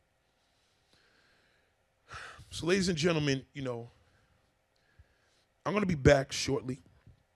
We're going to do a quick little intermission. But I just want to mention that, it's just important for you to understand the logic behind this movement. This is a movement that is going to involve a lot. Forums are coming, When I'm sitting here with a real estate guy and we're talking about purchasing a home, it's not going to be the situation of, it's going to be a mode of raw mode. Like, don't come up in here with, I don't need no pretty ass looking, realtor girl and she's like got a little popping Instagram. We don't give a fuck how sexy you are. You're selling houses. That's a distraction. If I'm buying a house, I want a bald-headed dude that is older. Fuck it. I don't want no attractive woman selling me a house because I don't want to fuck her. And the billionaire mindset shows you you can't have distractions. I know my weaknesses. I know how much I love women. I know how much I love the essence of women. So there's certain things I don't need to be involved with. That's why when I see realtors and they come out there showing somebody a house, big old titties out, fat butt and all that, and then she's walking up there showing her a place, and the husband's all fucked up. If you don't think about it, you going to buy a car, you buying a BMW, you got this attractive woman selling cars. She's going to sell the cars because she looks good. So it's a scam. So what we're going to show you, all that attractive shit is gone. No sexy ass fucking realtors. I'm sorry. We're not doing that here. The billionaire mindset, we need to focus. Why are you doing this? What is the purpose of buying a house? It's an asset, right? You're wrong. It's not. It's a liability. A house is a liability. Unless you're flipping houses, unless you have tenants in the house, unless you're buying a building, you're renting it out, it's an asset, but it's not. One of the things in the black community that always comes with us is, I got to buy a house, I got to buy this, got to buy that. I got to make an investment. It's not investments, it's a liability. You got to pay for that fucking plumber. You got to pay for the damn fucking roofer. You call a roofer and ask him how much material is. Fuck the job. Ask him how much the material is right now. Because COVID, everything is up. Everything is up. If you want to buy a car right now, unless you need to buy a car, don't buy a fucking car right now. I'll tell you, buy the shit under $10,000. Fuck it. Go in there and finance a car, lease a car. Oh, they have a chip shortage, so there's no cars available. It's all bullshit. So here at the Billionaire Mindset, it's about using logic. I don't want to bring sales pitches to you. It's not the sales pitches. It's life. It's life. When I first came here, I thought I was just going to be online and doing this. I talked to the producer. I said, just put the computer. I said, you know what, man, fuck the computer. Because I do that all the time in front of my audience on YouTube. Sometimes people have to see this rare essence and know where we need to go. There's a lot of despair. There's a lot of depression. Woman, you have to start showing guys some affection, man. God damn. Say, tell a guy, wow, you look nice. Stop being a little holding your phone and just passing by a motherfucker, unless he's driving a Ferrari. Say something.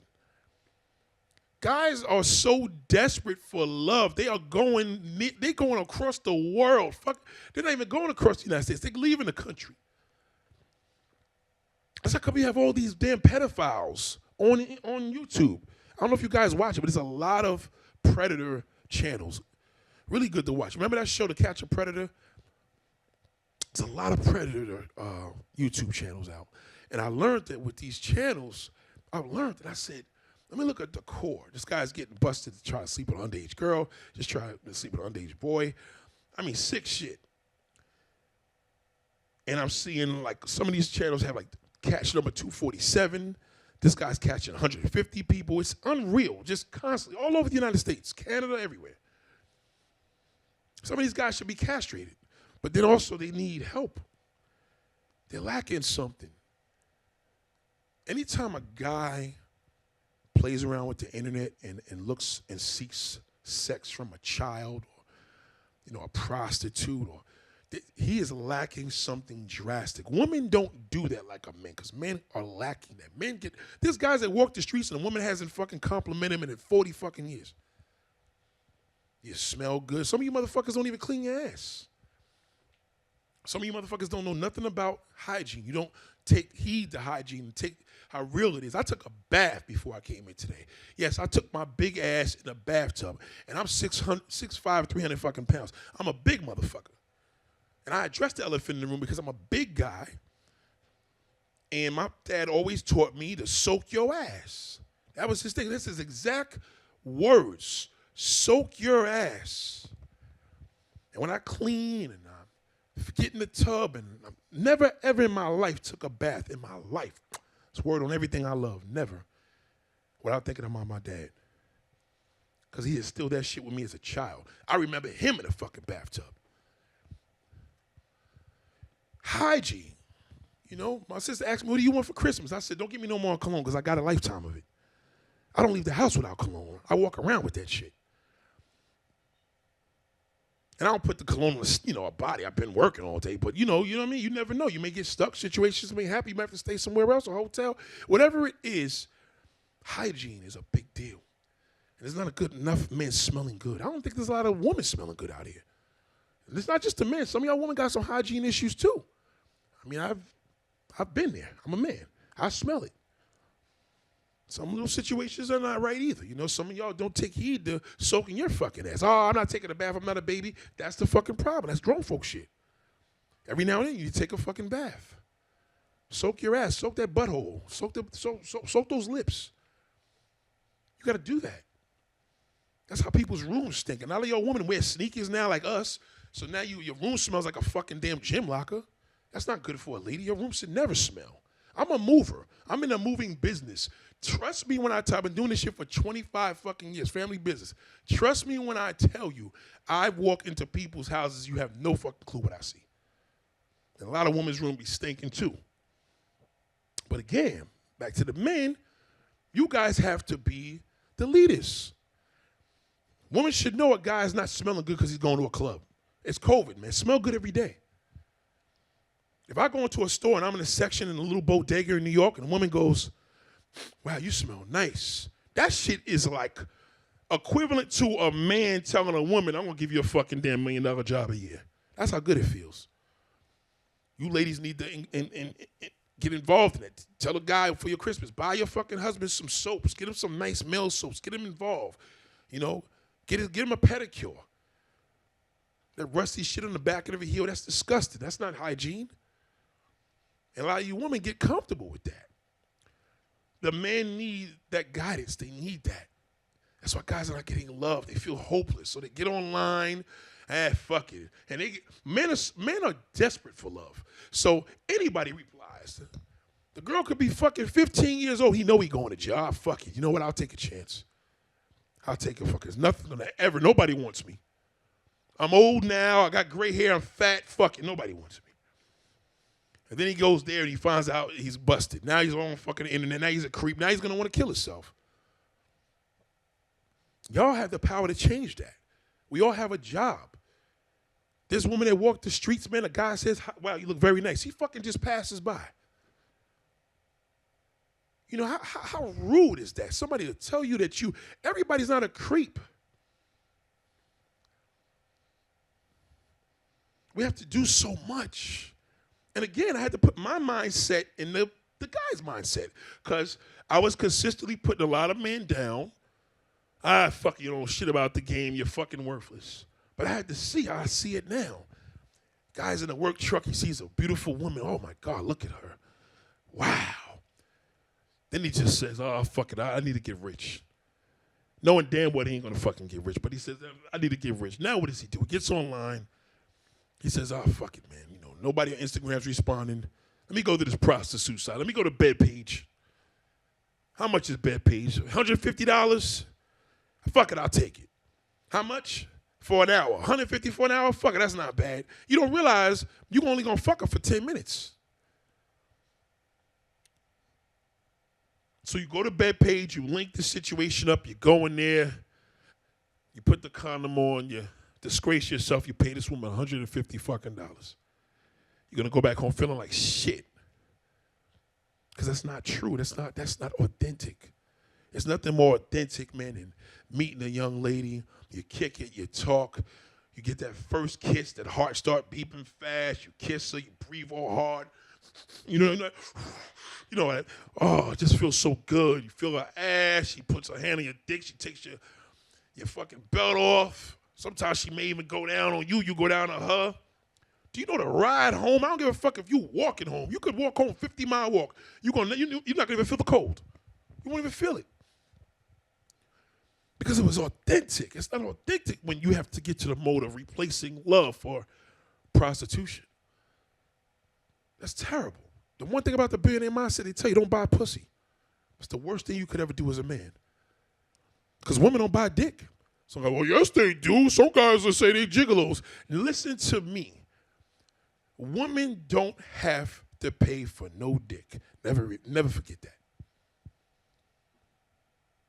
These predators prove that.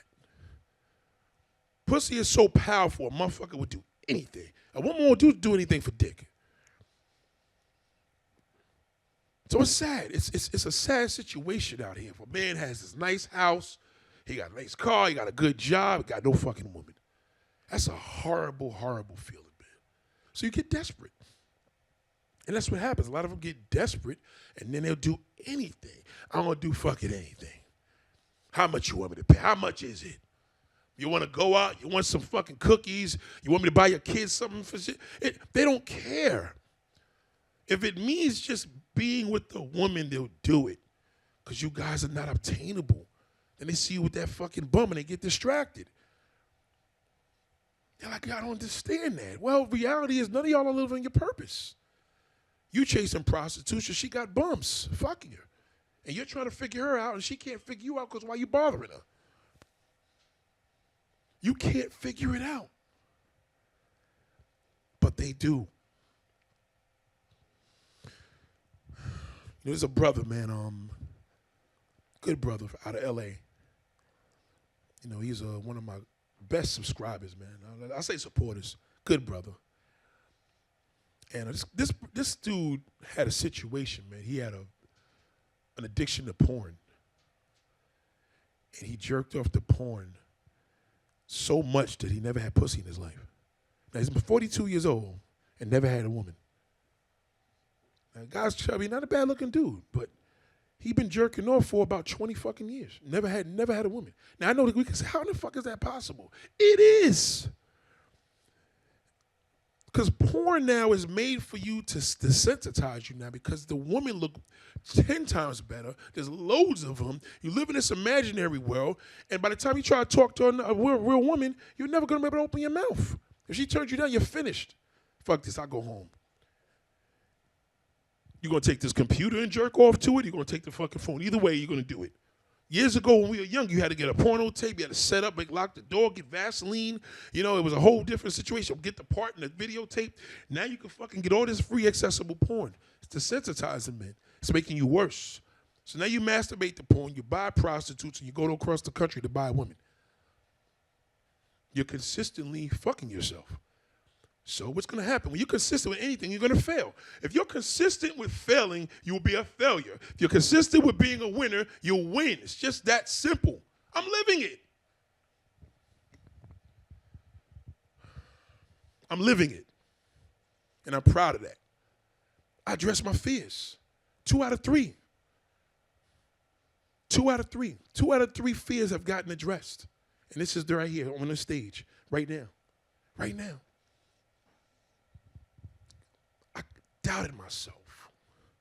And I was consistent with doing that.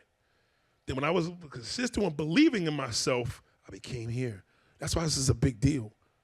A lot of you probably like, "Whoa, Nate, what the fuck? You could just do this shit from your car like you do." No, that's not a fear. It's not fear of me being in front of the damn webcam all day and in front of the computer. That's not the fear. It wasn't the fear. I had a fear when I used to interview people on the streets of New York. Now you got to be careful with getting shot in Times Square or somebody stepping over your cameras or fucking getting COVID. The billionaire mindset is not about being in fear. It's about changing, taking risks. Listen, we're not going to do it this way. We're going to do it this way now. We're still doing it, but we're just going to take a different path. We're supposed to go straight over there. This is the road. The road has a roadblock, but what we're going to do, we cut into this shit because we're going to still go around it and we're going to proceed. A lot of you motherfuckers, a roadblock, fuck it, even better. I'll give up. Fuck it. You make that example. I spoke to a young man. He knows what I'm talking about. Why don't you go to therapy, man? Why don't you go to therapy? You should go to therapy. I tried. No one helps me. I said, you keep trying. You're not consistent. You're consistent with bullshitting. Every fucking time is an excuse. You make an excuse. You're consistent with making excuses. Guess what happens when you're consistent with making excuses? Nothing. You're bullshitting yourself. You know, the worst thing you could ever do is bullshit yourself. It's the worst thing you could ever do. Getting on the stage tonight, God did not want me to bring anybody. Nothing. Everything he wanted me to do, you can do it. I called my boy, I said, "Yo, can you shape my beard up? You know, I got a little beard or whatever, shape it up a little bit." He was like, "I got 2 people ahead of you, call me back." I said, "Well, listen, bro, am I going to be out of that barbershop at 2 o'clock? Because I don't even go to the barbershop now. I got fucking dreads now." He's like, "Nah, 2 o'clock, definitely not." I said, "Oh, fuck it, let me go." I said, "Let me get the clippers." I did my own shit. I had a young lady that was supposed to be here, you know.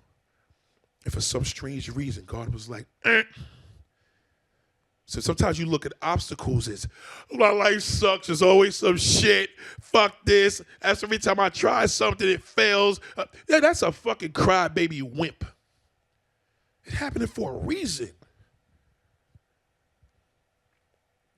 I reached out to this woman and I said, "Listen, I need you to do this show," because she inspired me.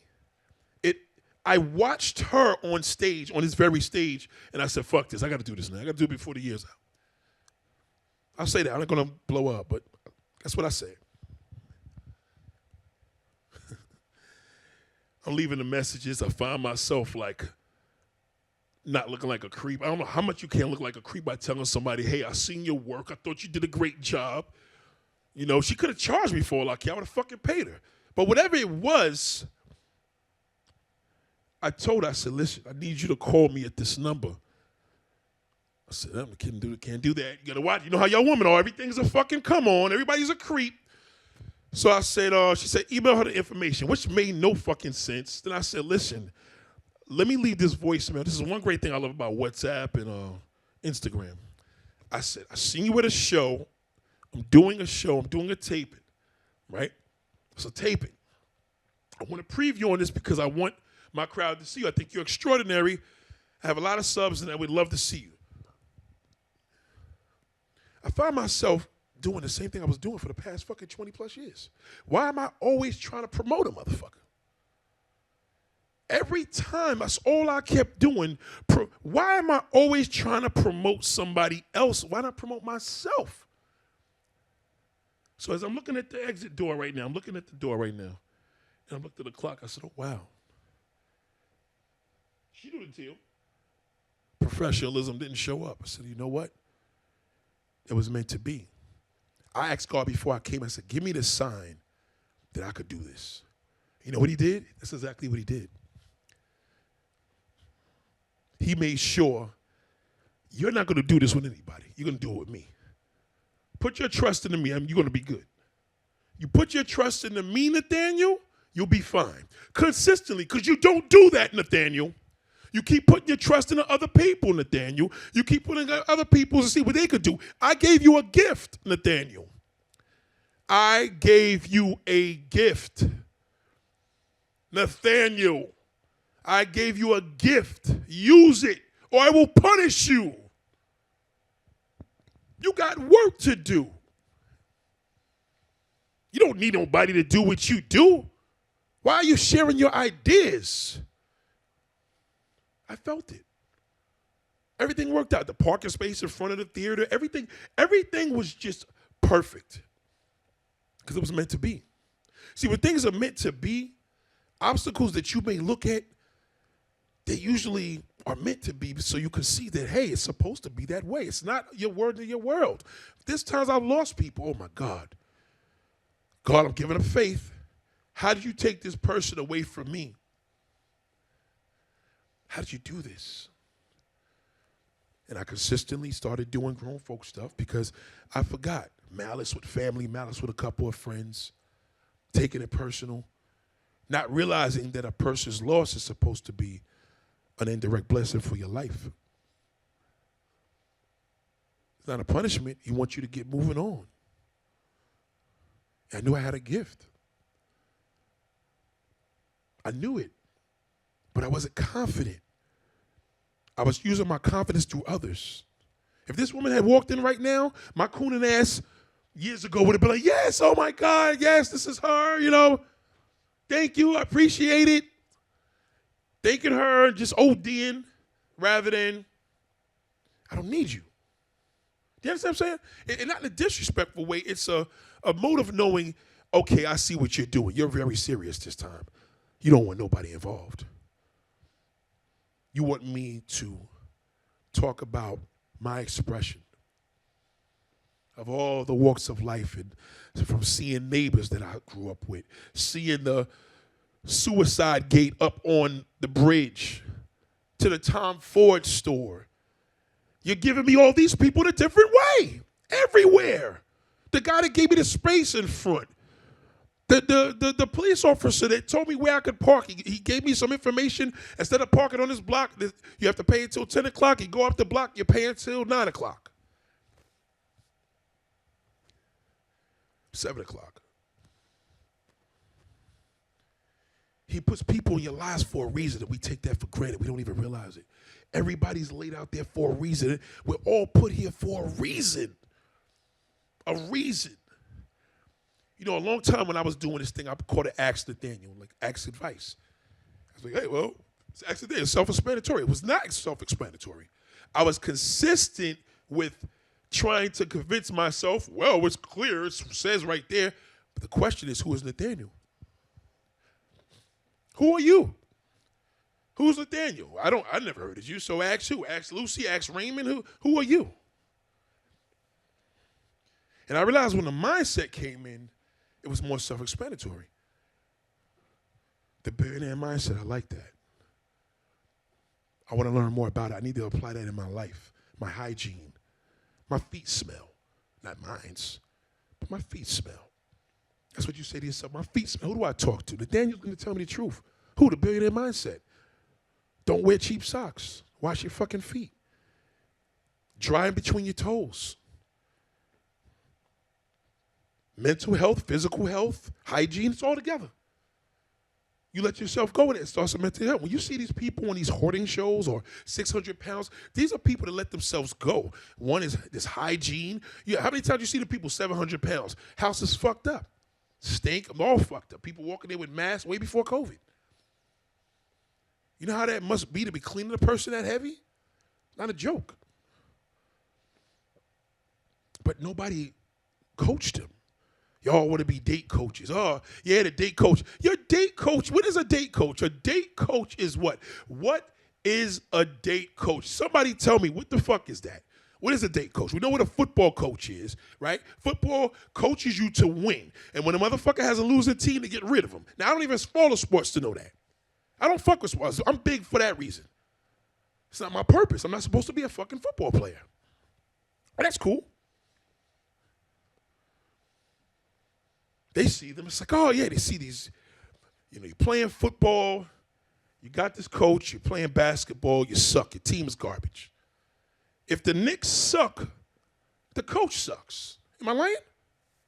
Okay, that's what it's supposed to be. So if your coach sucks and eats balls because you're losing, so if you're following a date coach, giving him all this money for donations because he's telling you how to buy pussy and buy his book, you can't teach a man how to get pussy. You can't. You can teach him how to play ball. You can teach a motherfucker how to fly a plane. You can't teach a man how to get pussy. He has to be in a position where it's going to work for him or not. The end. It's a bad situation right now. We're living in a copy-paste society. We're living in a fake society with social media. That's why you're suffering. You swipe, swipe, swipe. Why in the hell do you need a date coach to tell you to do that? If you're a man and you're suffering and getting a woman, it's very simple. Get online. Go to the dating app or go to Columbia. The end. It's just that fucking simple. Or go to a brothel. Regardless of what, that's the bottom line. You don't need a date coach to tell you that. Well, you know, you got to learn that women think like this. No, you do not. That's just not true. It's not. I did it. I coach people with that. I coach people with a whole bunch of shit. That shit never worked. My other nephew, he's going to be a motherfucker. He's 10 years old. You know what he said to me one day? He said, we was in Jersey, in Elizabeth, New Jersey, and it was like the Spanish spot. And I watched how he been looking. And he said, oh, yeah, Uncle, I want to come back here with you one day. That was in the summer. I didn't think nothing of it. You know what he fucking said to me in Thanksgiving? Yeah, I still want to come to that place with you. That motherfucker's going to be a player. That's it. It's over. It's in his blood. We have to just contain him, though. You know what I mean? His mother has no clue. She has no fucking clue about this, but I do. She could come to me, well, you know, he's not like that. I'm like, yeah, okay, you believe that shit all you want. That motherfucker is on his game right now. He's 10 years old. That means he gets a fucking erection. Ping. I remember when I was a little kid, my mother said, get your hand out your pants. And I was like 10 years old. Once you start playing with your dick, that's it. And he knows these kids got it better now because the parents are so fucking stupid. They just be like, all right, good night, Mom. Good night, love you. That motherfucker's already jerking off. He can hear her steps every fucking day. It's crazy, man. But the point is that that's who he is. I already see it. It's like you could kind of see things. You can see if you see a child and, you know, you got your son, he's wearing a lot of little dresses. He likes wearing mom's shoes. You know what I mean? You got to see the signs, you know? It's just, the signs is always there. Some people that grew up this way, there's issues. If you have issues with your dad, in most cases, you're going to have a problem getting women. Your dad is responsible for that. Because you're not taught from the jump, from the very day, you're fucked. My nephew doesn't have a dad, but he's on bloodline. So he just was fortunate to have this. It's up to me now to guide him. You understand? I got to guide him. I'm the man in his life. But that's a privilege. You know, a woman getting dick ain't a privilege. That's a choice. That's an option for her. A man, that's a privilege. That could make a man look 10 times better. Y'all women don't realize that. Y'all like, Yeah, because man got it good. No, you fucking got it good. We got it hard because we got to work. If he doesn't know how to do it, he got to work. Women don't go, well, I'm going to buy me some dick in Africa. It don't go like that. She may want to go to Africa and have 3-4 guys fuck her at the same time because she probably don't want nobody in the United States to know. But again, she has options. I tell y'all this. Men have options, women have choices. Excuse me, women have options, men have choices. We talked about that. Well, what's to say? What does it mean, Nate? Well, a woman has options. She has a whole bunch of shit she could do. You're fucked. You're either in or you're not. You're not getting no ass, you gotta fucking go to Colombia. You're not getting no ass, you gotta go to a date site. You're not getting no ass, you gotta go to a brothel or a fucking damn massage parlor.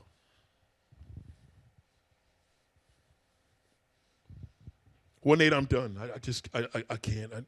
This is just not fair. It's kind of some bullshit. It's misogynistic. Some woman to sit there and say, I said, well, okay, well, good luck. Because now you got to think about if your dad wasn't there. You see, that man plays a big part in the family. He's underrated, but he's not underrated. In the billionaire mindset, he's fucking very, very, very, very important. See, with billionaires, you got to hear their stories about their parents. I'm big on that. Ask a girl. You want to ask a woman anything? Tell me about your parents. Tell me about your father. Excuse me? Tell me about your father. Like, what about him? Oh, okay, well. That's where the combative is coming from. When you see a woman with a shitty fucking attitude, it's coming from somewhere. Women are just not born with a fucked up attitude.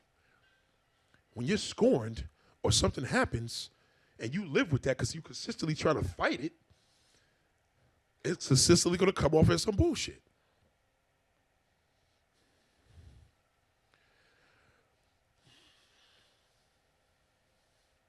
Ladies and gentlemen, we'll be back. Again, this is a core. And you know me, I could do this shit for hours. I could sit here and inspire you more. It's different because for COVID reasons, it's a little weird when we don't have an audience, but we know that we're being seen. See, that's the thing. You got to think about that. They're still watching. People are watching. When all you fools out here doing crime, stealing people's packages, robbing old ladies, and shooting motherfuckers, and then when the fucking feds or the cops come and knock you, get on the fucking floor. You're like, yo, what did I do? Motherfucker, we seen you. We see, people watch everything. People see things. When you're walking down the block, everybody's watching you watch them. You just don't realize it. You're being watched. Especially now because people are living in fear. Fear will immobilize you. I told you about that the other day. Fear. My pastor told me this, God bless his soul. One bad decision or choice will ruin your life. Think about that. A lot of you motherfuckers ruined your life 30 fucking years ago and still don't get it. Well, that's why I cut people out of my life, and I wish them all the best. I don't wish nobody the fucking best that did me dirty. I don't know what the fuck you talking about. Motherfucker did me dirty. I don't wish you shit the best. You ever do that? Yeah, I wish them all the best. Now, fuck that dirty bitch. She did me dirty. However, you know what I'm saying? 10 years later, you're going to be like, fuck it, man. You know what? We were kids. Trust me, it works. I don't wish nobody good that did me dirty. Y'all motherfuckers are backwards. People that's doing good, oh, well, he going to fuck up. He bought that house. He ain't going to be able to afford it. He ain't paying for that fucking car. He ain't going to be able to keep that job. So the motherfucker trying to do good, you wish him shit. But the motherfucker that did you, I wish him all the best. We're fucked up, man. Our heads are fucking destroyed. What happened to our minds, man? Our minds. Where are we going with this stuff? This is the poison. This device here. This device is ruining your life. You allowed it because you consistently go to dumb shit. A lot of you motherfuckers bought this shit for fucking Facebook. You spent $3,000 for a fucking computer. You just go on fucking damn social media. You don't realize what a computer can do and make your life easier. So you go to Pornhub and fucking Facebook and TikTok and play games. You're consistent with that. This tool This is a great tool, man. This is the other tool, because this is this. This is this. That's all it is. It ain't no different. It's just bigger. The only fucking difference is this shit is bigger. You can put the other one in your pocket. A lot of you guys, this is your Bible. This fucking monster here. This. You can't live without this. Let this Wi-Fi go off. You see what happened when this Wi-Fi went off with me? I caught myself being myself. Hey, fuck this. Because as an innovator, there's a better way. That's okay. That's all right. It wasn't meant to be. We're not going to sit here. This is what's ruining you.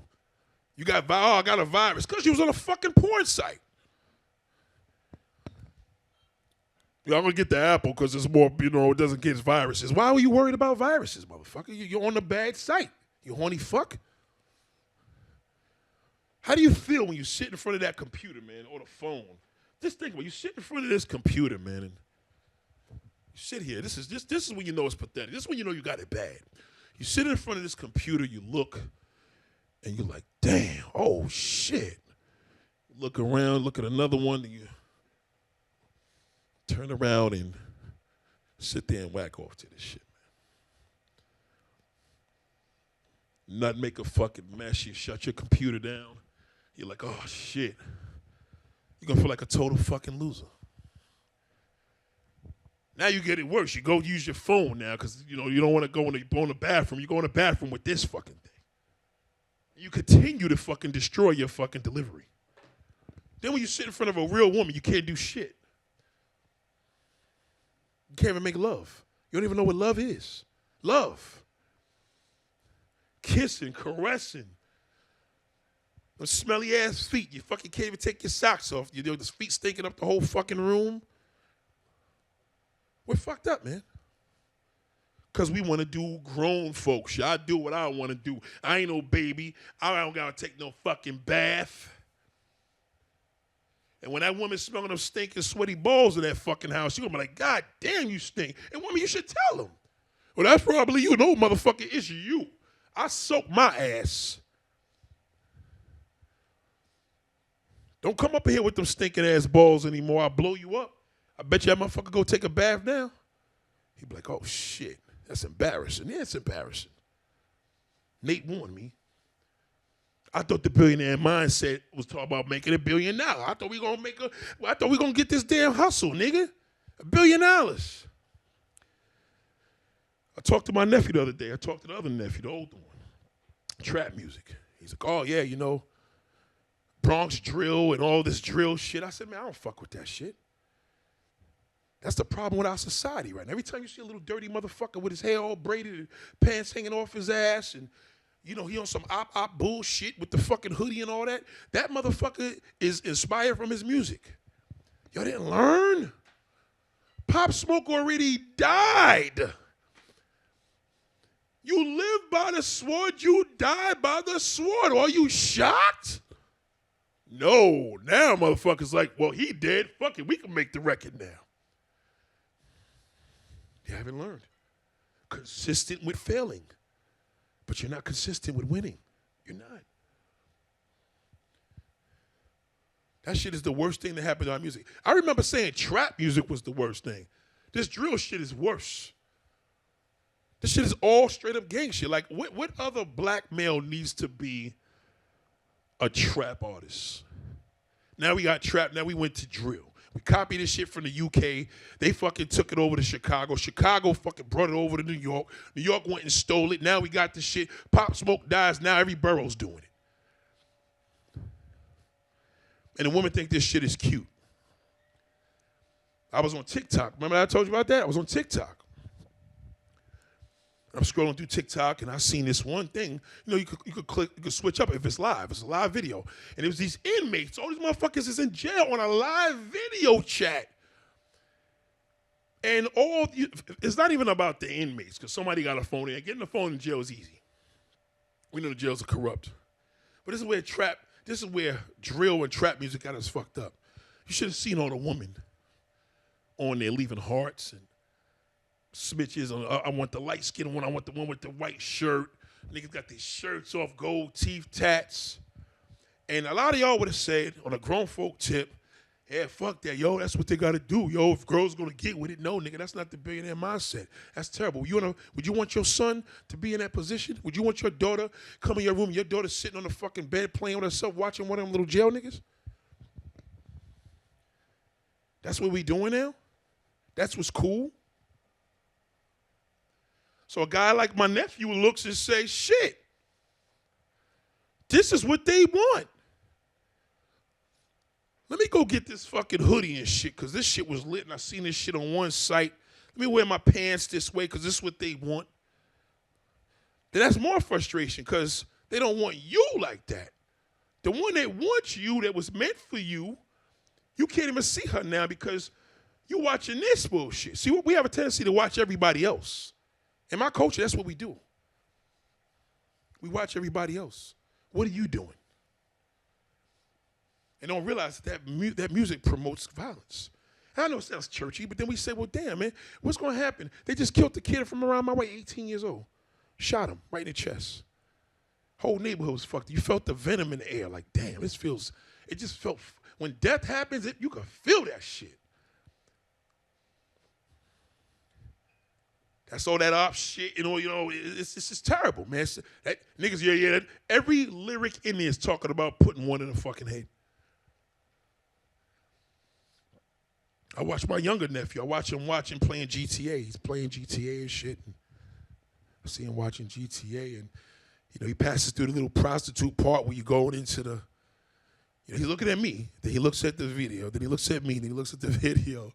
And he's like, goes to the strip club, like, cause he's trying to make sure if I'm cool with this. So I'm just watching him. I said, damn, this is. Like, the mother has no fucking clue that a video game. Kids be thinking, oh, they playing video games. Let them play with that shit all day. These motherfuckers could be watching a video game of who's fucking the fastest. Yeah, I'm down. I know what my kids do. No, you don't. If you knew what they would be doing, they wouldn't be playing fucking video games. I don't think a kid should have an iPhone. They should not own an iPhone. You need to give your kid an embarrassing phone so they know they stay off that shit. You're going to go to school with this fucking damn Obama flip phone. Fuck that. You want a phone, you go pay for that motherfucker, okay? How much is it, daddy? $1,300. Okay, fuck that. Here's the phone. Take it or leave it. You can call me whenever you're on the way home, whatever. You give kids too much, you're consistent with the bullshit. It's like the parents that meant something are gone. Like, that era is gone. Like, we don't even, like, they made sayings from the heart. They created things from the heart. We just created memes, fucking memes. I send people memes when I want to blow them off. When I want you to leave me the fuck alone, you keep sending me pictures of your kids all the time, I send you a meme. Hey, let me give you a meme. They'll leave me the fuck alone now. But back then, when your parents or uncles used to tell you things, and it meant for the future. It was ways for you to go for the future. They were creating you, setting you up for the future. You didn't listen. You didn't fucking listen. You didn't listen. You don't listen. Because you're grown. Grown folks don't listen. I'm grown. You hear, motherfucker? I'm grown. I do what the fuck I want to do. That motherfucker does not listen. Every grown folk I know with that attitude is a fucking failure. Everyone. I'm going to go to the club. I ain't got to get no shot. I'm going to do what I want to do. Nobody going to tell me what I want to do with my body. But you'll suck this dude's dick off. And this motherfucker got a wife. But you won't take the shot. But you suck the disease. Some of y'all got COVID and still was like, well, the mask don't work. How do you know that? They don't even know how to fucking think you catch it. They know it's here, and they just take a precaution. You still haven't learned nothing. What happened to the online funerals? They stopped doing that. Remember the online funerals? They don't do that no more. They back in funerals now. My boy made so much money being a funeral director, his cheap ass finally bought a $100,000 truck. That's how much money he made. And not online now, because now it's to the point people are dying, especially in our community. I remember when we were kids in the fucking 90s, this motherfucker told me, I'm going to be a damn mortician. I'm going to go to school for mortuary science. I said, what is that? He said, dealing with dead people. He said, I'll open that shit right up in my fucking Brownsville, Brooklyn. I'll be rich. That's what he said. He told me that. I didn't realize how much money he made until COVID, though. I said, this shit is real. Unfucking believable. And you think we would look at that and say, yo, all these deaths? No, we forget. We go back to the club. We bring this fucking the shitty weapon, the smaller one. We where we at? We post up where we at. We show it up and look where I'm at. Look what I'm eating. A lot of you motherfuckers don't know how to cook. You keep fucking with women that cook. Don't cook. Oh, I want to go out and eat. Then the doctor tells you your physical, you know, your salt is high, you're fucking getting sugar and everything. You don't want to cook your own food. Because a lot of you guys are afraid to tell a woman, nah, bitch, I ain't taking you out. I don't spend money on women. It's better for, that's why they say it's cheaper to keep her. Because when you got one woman and if she ain't into that shit, you got the woman that's for you, then that's a blessing. Grown folks, fuck it, I'm going to live my life. And you going to pay. She don't want to go to your house. You got this nice house, you can't even fucking get a woman over there. Imagine you spending the money for a mortgage, money for a car, no, now you got to take her to a fucking restaurant. You're a fucking idiot. I know there's one asshole now, he works at BMW. Total fucking idiot. This guy's like 62, 65 years old, still trying to be young. Now, I don't mean young in the sense, you know, he keeps himself together, but he's a stupid fuck. Chase all these young girls taking selfies. I said, man, come on, brother. You got kids that's fucking 40 years old, man. Then they always come to me like, oh, let me share the player stories with Nate. I said, no, don't come to me with that shit, man. I've been in relationships all my life. I ain't been the best motherfucker, but goddamn, man. I mean, shit. I mean, why am I always the fucking culprit? You know, when you're married, you don't want to fuck with me, but when your wife cheats on you, yeah, man, we got to hang out. Man, fuck you. I'm not hanging out with you. Eat a dick. It's fucking homeowners, man. It's something else. These homeowners is something else, man. I tell you, man. Just, yeah, man, that's why in life you got to get your priorities right. That's why people know I'm doing good. No, listen, motherfucker, stop patting yourself on the back. Because I remember when we were kids, you should have been a fucking scientist. You do know science, technology, and medicine is the way of the future, right? Well, I had this good situation. I'm retired now. I'm just enjoying life with my grandkids. Nigga, go to fucking damn Columbia, man. Get out of here. You're fucking miserable. Your kids are like fucking 25 years old. They all moved out. You bored as fuck. You're retired too damn young. You're retired at fucking 40 years old. You got nothing to do. Your life is great. No, it ain't. Full of shit. It ain't great. You're full of shit. You're consistent with bullshitting yourself. I have a friend right now. Nephew knows him. I mean, love this dude. Good dude. And I seen the consistency with the bullshit. I didn't learn it until I seen this woman. I said, oh, my God. I never, let me tell you something in life, man. You could tell a person till you blue in the face, man, you a good-looking dude. You could do better. You know, you a great guy. A lot of women would love to meet. Mother, you could bring a good woman to him. If a motherfucker wants to bullshit and he's consistent, he is not going to see none of that shit you said.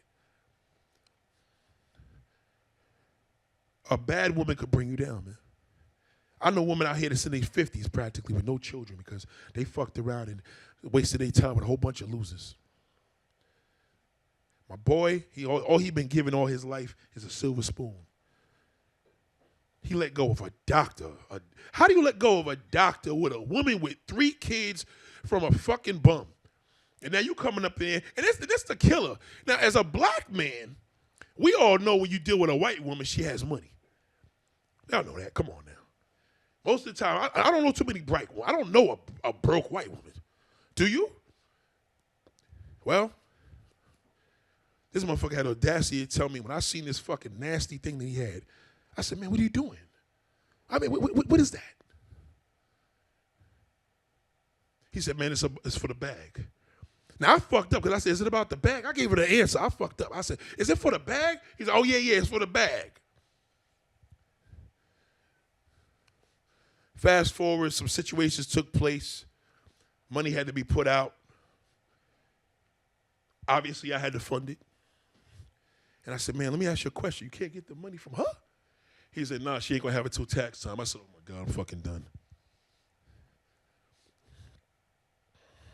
But the bright side of it, I was like, he's consistent with his bullshit. He's not consistent with his purpose. What he's doing for a living right now is not what he's meant to be. I know that for a fact. He accustomed to it because of his doctor girlfriend put him on to the job. But she gets no credit now. The doctor ex-girlfriend that's a doctor doesn't get any fucking credit. This fucking bum does. She gets it. Because she writes letters for him.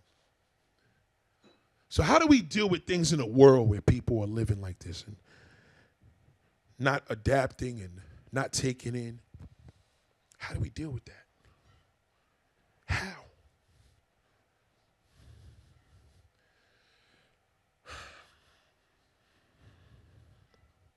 How do we deal with that? You tell me. Oh, that's why I leave motherfuckers alone. Wrong. That doesn't work. That's why I stay there myself. I don't fuck with people. That doesn't work.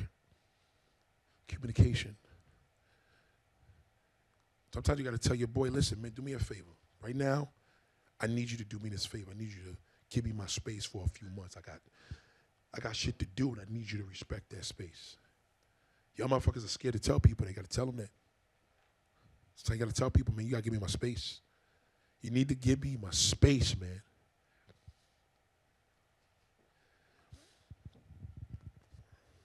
Let me do some thinking.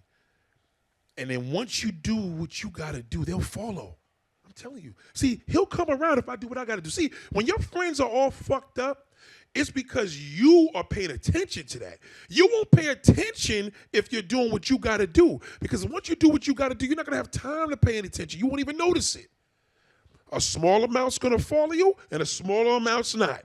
When my boy moved to Jersey, he took it as, yeah, because my wife said, you know, they jealous. That's why she said she believes that they're jealous. They're not jealous of you. You're paying attention. You got the house for the wrong reason.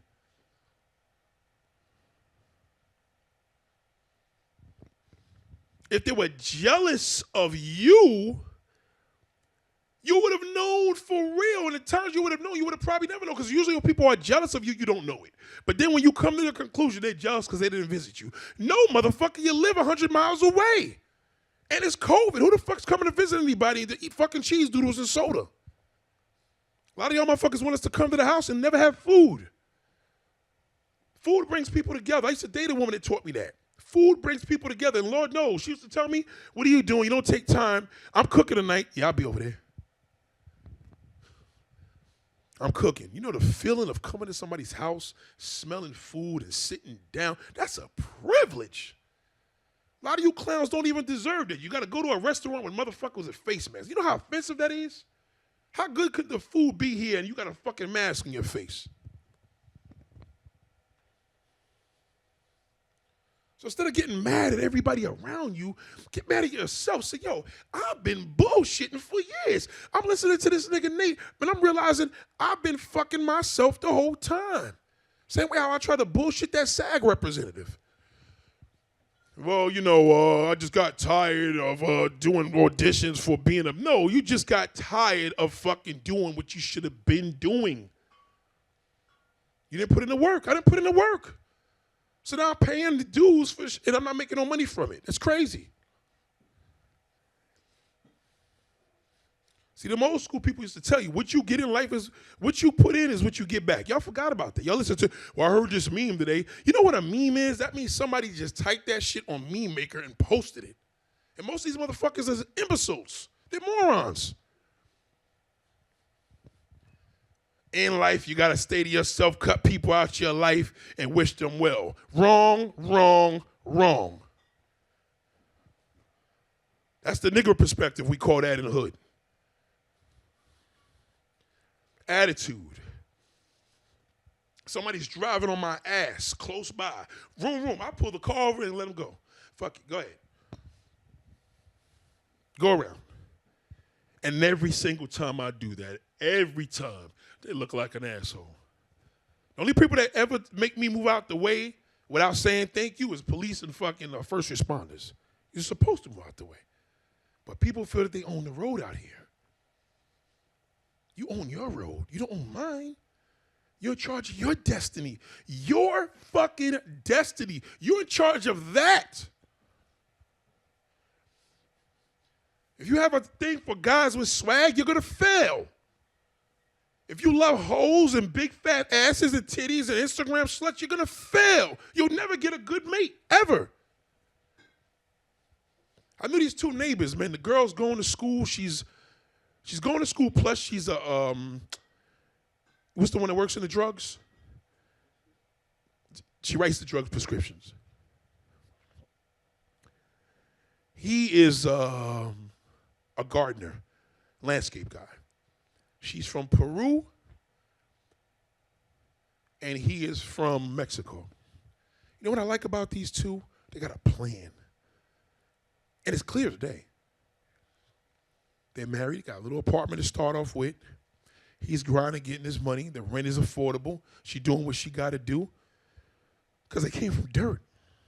See, the problem with Americans, they're fucking very, Americans are too spoiled. This woman says, I said, let me ask you a question. How come you guys don't, hypothetically, how come you guys just don't use the stove? I always notice in Mexican families, they always use the stove, never the oven. She says, because at home, that's how we cook our food, on rocks and sticks. They don't use ovens. We cook our shit on fucking trash, practically. I said, what? Like, even family now? Yes. There's family in her country right now, plus the cartel is crazy. Do you know the biggest motor cartel that we have here is just the nigga that listens to trap music in the hood? That's cartel to us. Over there, them niggas is dealing with El Chapo shit. The furthest we gonna get in the hood with any cartel shit is a nigga that got shot in the hood. That's nigga shit. Them, they're like, listen, these motherfuckers just shot like 40 dudes and shot their heads off. We're going to America. I don't even blame them. You heard about that truck the other day that flipped? 52 people was inside this trail and they died trying to get to America. And I said, you know what's fucked up about that? It was worth it. I'm gonna tell you why. Because they was already leaving because they was in hell. They were leaving. They said, fuck it, we gonna take the risk. And that's the risk. You got in the back of a semi with 50-something people and the shit turned over and they died. Unfortunate. But it was a risk. We don't know what poor is. You know what poor is? We used to make fun of people that were poor. They wore the same clothes. Sneakers had holes in it. That still wasn't poor enough.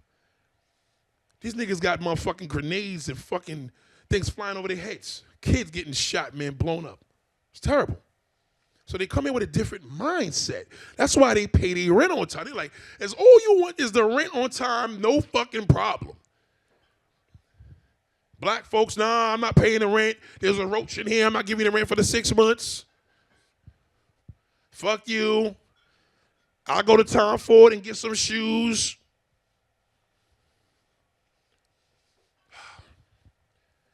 I could only talk about my people because I know us. That's like a dude coming to me and say, you got the time? I said, nigga, you got to be fucking kidding me, man. You got to be, are you serious? Nah, brother, no problem. There's a difference. You can tell somebody is looking for the time versus you got to be fucking kidding me, man. I got the time. Let me show you something. Here's the time right here. This is the fucking time. This how we got to do it? Because you trying to catch a lick? This is our version of living in a fucked up situation. This is our version of living in Beirut. Watching our own brother. White people kill me. They be like, oh, yeah,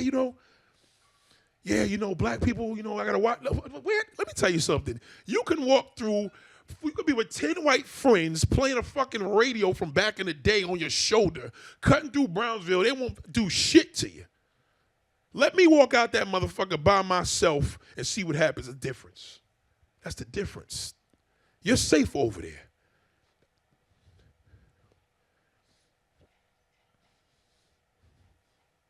Oh, the white people move in, cool. Blacks love when white people move in. They love it. They love you. Oh, my God, my neighbors are white. It's when the black ones moving in when we fucking hate it. We're worse than you. Oh, shit. Right? What happened? Oh, I got some black motherfuckers moving next door. The white ones be like, yeah, we got some black ones. So I'm like, shit, you ain't got shit to worry about.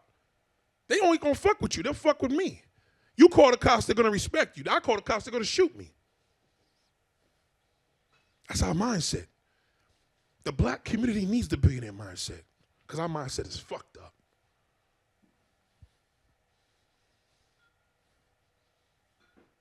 We know it. We know us. We're the only ones that could move from one hood, move to a better one, and fuck that up. Oh, I want to own a home. Fuck own a home. Give me a rent. I'll be renting. You go own the homes now because now the hood's buying homes.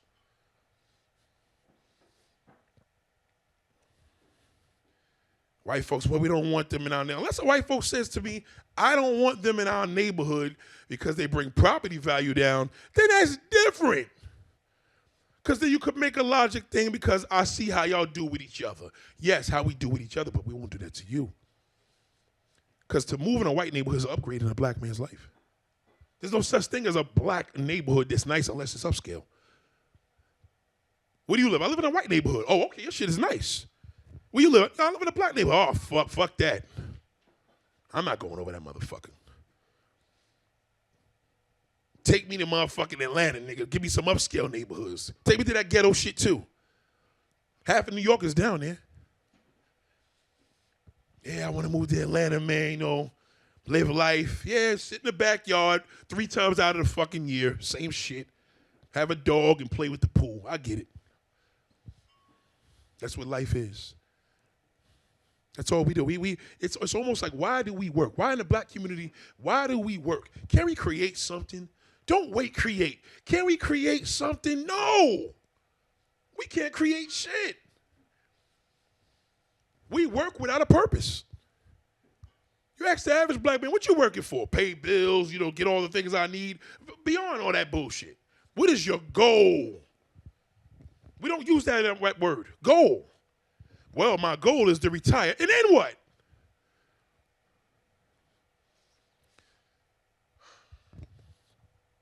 Ladies and gentlemen, poison.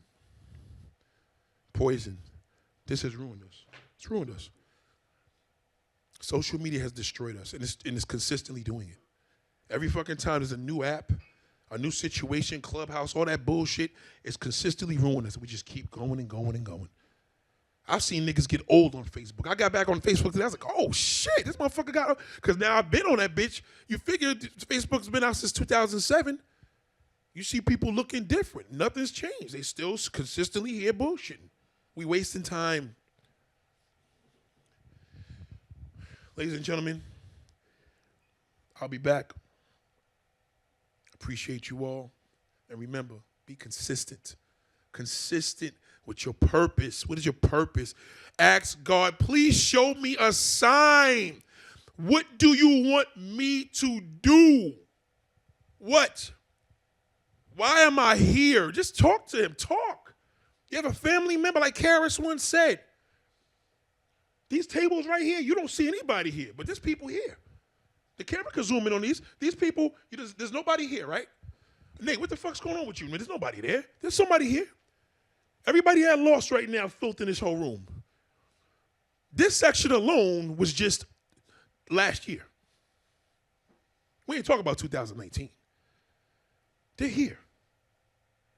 That's why they tell you, it's Thanksgiving, you lost people, make a plate for them. Make a small plate. Just make a plate. You'll start seeing your blessings grow. You know what they tell you? In the hood, they used to do that? Pour out a little liquor for the ones that ain't here? That's why they told you that. We all forgot. Chester died, or George, or whoever. Oh, this is terrible. You were stressed, and you still cut motherfuckers out your life. Consistent with the bullshit. That's why you'll never fucking make it. You'll never achieve shit with that mindset. The billionaire mindset doesn't do petty shit. Nah, we don't do that. We don't got no time for that.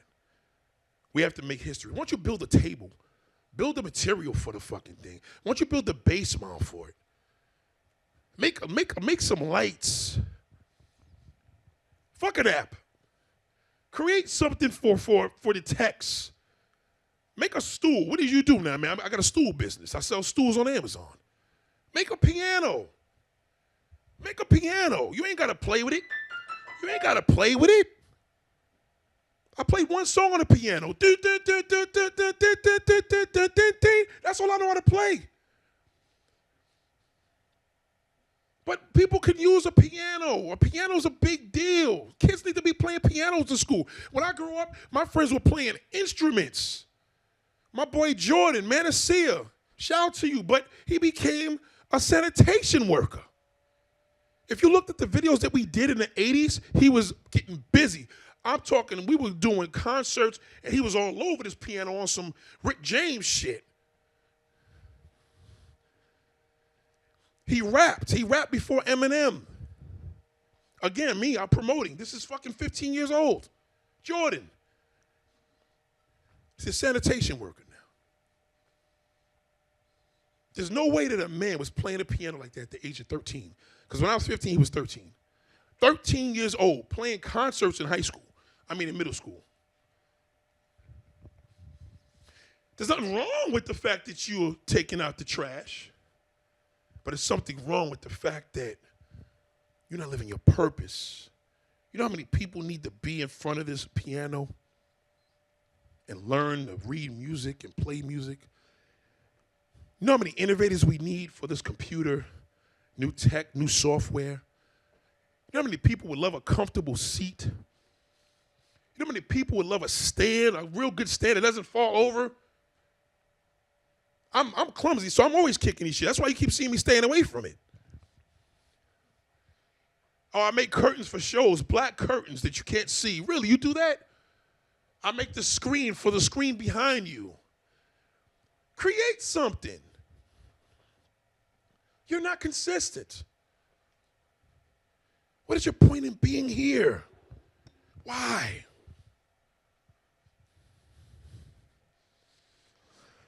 Ladies and gentlemen, I'm gonna go get me a glass of water because I'm starving like a motherfucker. But I can't eat no bad food, so I'm not gonna get in here and eat no egg. I know you're just sitting there, oh, you eat some nigga food, egg foo young, shrimp, fried rice. No, you're wrong. You're wrong. Maybe tomorrow I will, but not today. No. It's crazy, man. Shout out to everybody, man. I appreciate everybody. I think, like I said, man, address your fears. I think tonight there was a Christmas gift that I gave myself. And this Christmas gift is, the mode of visualizing is see it and making it happen. I visioned this. I couldn't sleep last night. Well, I got the COVID shot last night, so I got the booster. That shit fucked me up. Now, I know you're like, oh, see, Nate? That's why I don't fuck with it. See, it's trying to, no, relax. Relax. It fucked me up a little bit. I'm not gonna lie, it fucked me up a little bit. But now I'm back to normal. See what I'm saying? See, the body's made to adjust. And when it can't adjust anymore, then that's when you have a problem. You could take dope, and the body will adjust to that. A lot of you motherfuckers that don't want to fuck with the vaccine are doing something in your life that is multiple things that's fucking you up. You don't even realize it. You see, Nate, this is why I stay to myself. This is why I cut people off. This is why my boss, I'm just tired. If I lose my job, that's on them. They're going to lose a good person. That's not the mindset. That's why you're failing. Because that's why my kids wear Gucci and Fendi and Louis Vuitton and everybody hates on them. That's not the mindset. You're being poor. Poor folks do that. The way I was raised, poor folks do that. When I was a kid, poor people came to school. Not the poor ones, but the poor ones, the hood ones, came to school with all the expensive shit. Because the goal was, we going to let everybody think we got more because we don't got shit. So I'm going to fucking put on my kids all this shit so everybody could get jealous. Why would you put your kids out there like that? Then they grow up fucked up. Then when she gets beat up or he gets beat up and jumped, they realize, Mom, Dad, why does somebody? Because they're jealous. They're jealous of you. No, you're around a whole bunch of unfortunate kids and you're showing off. That's like telling your kids take up $1,000 to school every day. Create something. Create simple stuff, things that people could use. If you don't know what to do, go to Costco's, go to BJ's and stare around. Go through Amazon and say, what could I do when my retirement? Make a piece of bologna, a fucking hot dog, anything. We don't have to just make laundry mats and barber shops and ghetto-ass fucking bars. What's that clown that got shot that was on stage that all the people got shot? What's his name? The dude that was at the event and all those people died? Travis Scott, right? Yeah, Travis Scott. Here's a prime example. Travis Scott is the leader. He's a powerful man. That motherfucker's so powerful, he could call all his subscribers and say, yo, I want y'all to disrespect your motherfucking father or mother. Tell him fucker eat my ass. Tell him suck a dick. Half of the motherfuckers gonna do it. That's an influencer. See, I think influencers, oh yeah, well, influencer is my friend. She does makeup on Instagram. No, that's not an influencer. An influencer is a motherfucker that got power over your mind. When that jerk told them people to drink that water, remember that fucking thing years ago, Jim Jones? What did they do? They followed him. So what do you think a girl's going to do when she dates a guy like that? Oh, he's good. When he gets his promotion, he's going to do better, and he's going to give me more money. Hold on. The motherfucker got 4 kids by 4 babies and mothers, and you still waiting for payday?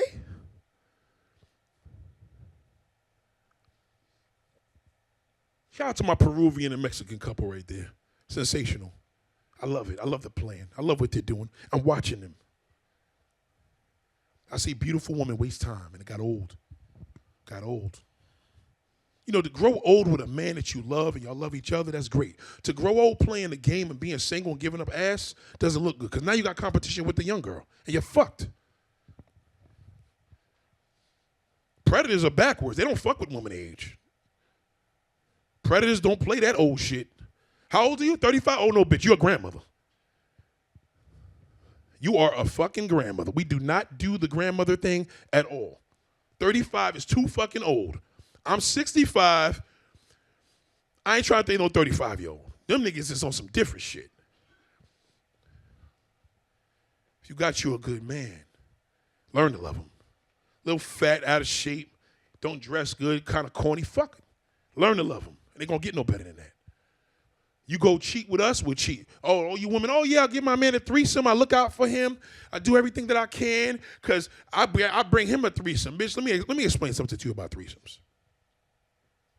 Why don't we explain this? I'm going to explain this because I can't do this in the next video because obviously I had this situation we talked about the other day. But let me say this before I go. If you're having a threesome with a man and he wants a threesome, say, listen, you want me to have a fucking threesome? Bring 2 fucking men, you and your best friend. If you can't fucking do that, then fuck you. He'll think about that shit because he's not going to do it. Now, white boys, they different. They'll be like, oh, well, fuck it, shit. You ain't saying nothing about a fucking thing, bitch. Harry, come over here. Yeah, my wife wants you to fucking poke her. The black dude gonna kill you for that shit. What the fuck you mean, my boy? Fuck you, bitch. Black men are worse. They are emotional. White dudes, I salute them. I got a white dude right now. This motherfucker say, listen, man, I want you to come fuck my wife too. I said, whoa, hold on. I can't do that right now. He said he want me to come film her, do this, that, and the third. Black dudes are very, very, and so this is for the women that date black guys, they are very territorial. Black men are very, very territorial. Very territorial. So if a black man tells you he want a threesome, he doesn't want him and his boy to have sex with you. He wants to have 2 women. That is not a threesome. That's just group sex. It's not a fucking threesome. A threesome is 2 men and 1 woman. The end. Sandwich. Okay? You can't sandwich a man. You want to, you get it? He's on the bottom, you in the middle. That's a fucking threesome. And he's on top, the friend. That's a trooper woman. Well, I did it the other way. Well, she's probably fucking going to marry the girl you brought him there with. Yeah, how did you know? Listen, dummy, this is the problem. Y'all make it too easy for us. Y'all make it too easy for us. And I mean the premier type of guys. Y'all make it too easy. A lot of you guys are here, guys, nice guys will be like, you got a boyfriend? She'd be like, yeah, oh, he's a lucky man. Nah, see, premier dudes be like, man, fuck that motherfucker. Fuck your boyfriend. That turns them on. Unless she's a real lady, she's gonna be like, well, hold the fuck up. You ain't gonna be disrespecting my man. But she having issues, she gonna be like, that shit sounded kind of good. You look good when you said that. Yeah, fuck that motherfucker. He's a bum. Take my number, give me a call. They love that. It's aggressive talking. The millionaire mindset doesn't necessarily mean to be disrespectful, but it knows to be believe in yourself. Believe in yourself. Have a goal. I want that. You look at the woman, watch me get that. You gotta own it. Why don't you say some tall shit? I'm all dirty. I didn't get my hair cut. Payday's next week. Oh, but she's already fucking down the damn woman across town now. Because you made excuses. I'm starving like a motherfucker right now. This is the best time to meet a woman is when you dry mouth. That's when it works for me. You know what I'm saying? When you all filled up and feeling great, nobody's around. But that's just life. Live your purpose, ladies and gentlemen. Embrace your purpose. Ask God, talk to him. Talk to him. God, what do you want me to do? You know, like I see these old plates here. Y'all see nobody here, right? Well, we're in the studio. We're in the theater, so nobody's supposed to be here, but they are here. I have a crowd in here. I have a crowd of angels watching me right now, a crowd of angels. And every last one of them, I can name them. Every last one of them is sitting here. All angels. All these tables, all of them. I've been in this club and seen sold out shows. We had the line down to the hot dog stand down the block. Right, Peter? If you're listening. Corey, you gotta stop. The fire department's coming. You know how many times the fire department been in this fucking building because of me? Where's that big black motherfucker? Here we go again. They knew my face. How you doing, fellas? Come on, bro. I had one of my fire department guys go there and calm them down because they got tired because Susan kept calling them. And people used to say, what are all these niggas doing out here? I used to tell white people, don't worry, we're not going to do anything to you. We're not going to do anything. We fuck our neighborhoods up, not yours. And we didn't. Nobody broke any windows. We had one fight. One fight all them years I was doing the show, we had one fight. And it was a bum bitch from around my way. She seen her man here with the next bitch and had a fight with the girlfriend. My fault. That was my fault. Ghetto shit. But the angels are here. They're watching me. They're watching you. You just got to acknowledge that. They watch you. You lost parents. You lost brothers, sisters. They're all watching you. But they speak through his children. Every time you see a death, it's preparing you for change. It's preparing you for change. That's what it's doing. It's preparing you for change. Ladies and gentlemen, I love you all. I'll be back soon.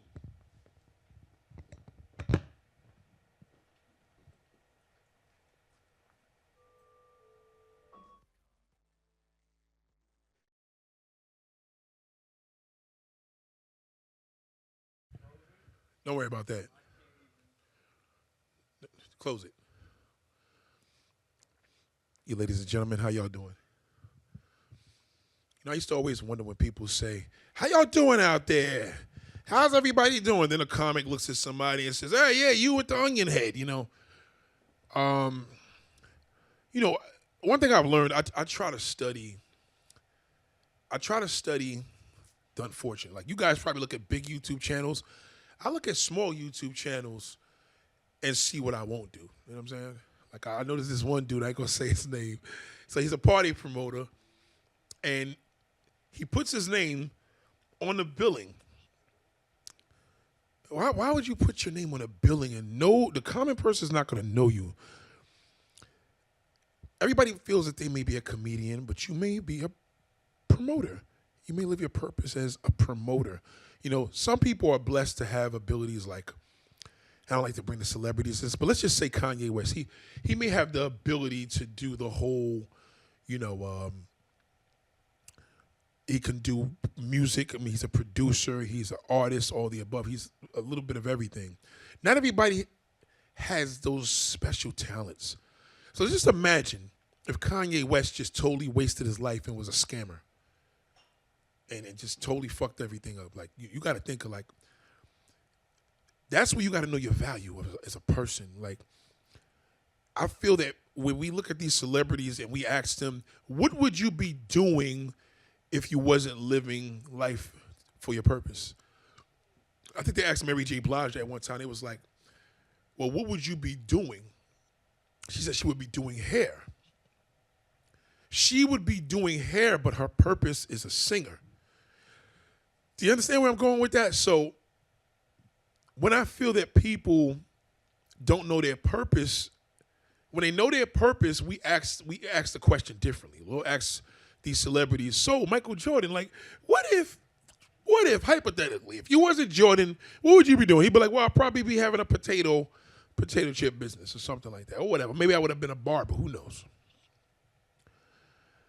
It just shows you that in our community, we're not given the realization or the I would say the luxury of knowing what we can do. We almost believe the only thing we can do is be bullshit. You know what I'm saying? It's like a dude may feel like he's going to be an athlete or a rapper, a gangster or a criminal, a laundromat owner or a restaurant owner, but you don't realize that you could probably produce the food. Maybe you could bake the pies.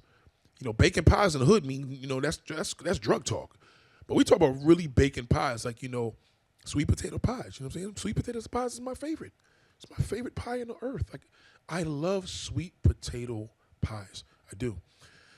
But I also know that sweet potato pies are high in sugar, et cetera, et cetera, et cetera. But this is the one rule that I always believe, and I was told this from a very wise man. His brother owned a car dealership in Jersey. I bought one of my cars there for like 5 years ago. Still got the car. Actually, I got it here today. And I remember he said, you know, when it's something that you love to do, go into the business of it. Now, I know a lot of you motherfuckers that sit there and say, well, damn, Nate, well, I don't like doing drugs. Why am I a drug dealer? Well, shit, you don't like to do that, so why the fuck are you selling drugs? You know what I'm saying? So if a person knows, like, wow, you know, you could have used that same ability and have a team of dudes work for you and have workers work at Amazon. I know one particular guy, and he's a successful guy. He came from the streets, and he used that street mentality and turned it into corporate. And what he did was he brought I think he has like 200-300 workers at Amazon that work under him. That's a lot of money if you do the math. You know what I'm saying? If he's charging people $20 an hour and they're paying them $15 an hour, it's $5 a piece. That shit adds up. Plus all of that overtime. So you really, really have to dig into that mode of purpose. Purpose. I know what my purpose is, and I know when I abuse my purpose. I know when I tell people things that I know I shouldn't be doing that. I had a lot of struggles too. You know, there's struggles that we try to overcome. You know what I'm saying? It's hard for a man to be loyal to his wife. Now, do that really, it ain't hard for me. You know, well, it's probably hard for her, the motherfucker. You know what I mean? Don't sit up there and say it's not hard. You don't know. Usually when a guy is really good to his girl, then she may have the problem. So just humble yourself. But seriously, it's like knowing that if you are in a relationship, I know me as a man, you know, I love things like most men do. You know what I'm saying? It's just, I'll be out with my lady and we walk and I'm like, God damn, you know, why is it when you're with your woman, you see every fucking thing? When you're by yourself, you don't see shit. It's all just energy, you know what I'm saying? And I have a struggle. I fight to avoid that. I gotta run to the car like, oh, fuck this. I don't want to look at nothing. I gotta make sure I don't open my mouth because it's easy for me to say hello. Now, you're not just gonna pass by me and not say anything. You're not gonna just do that.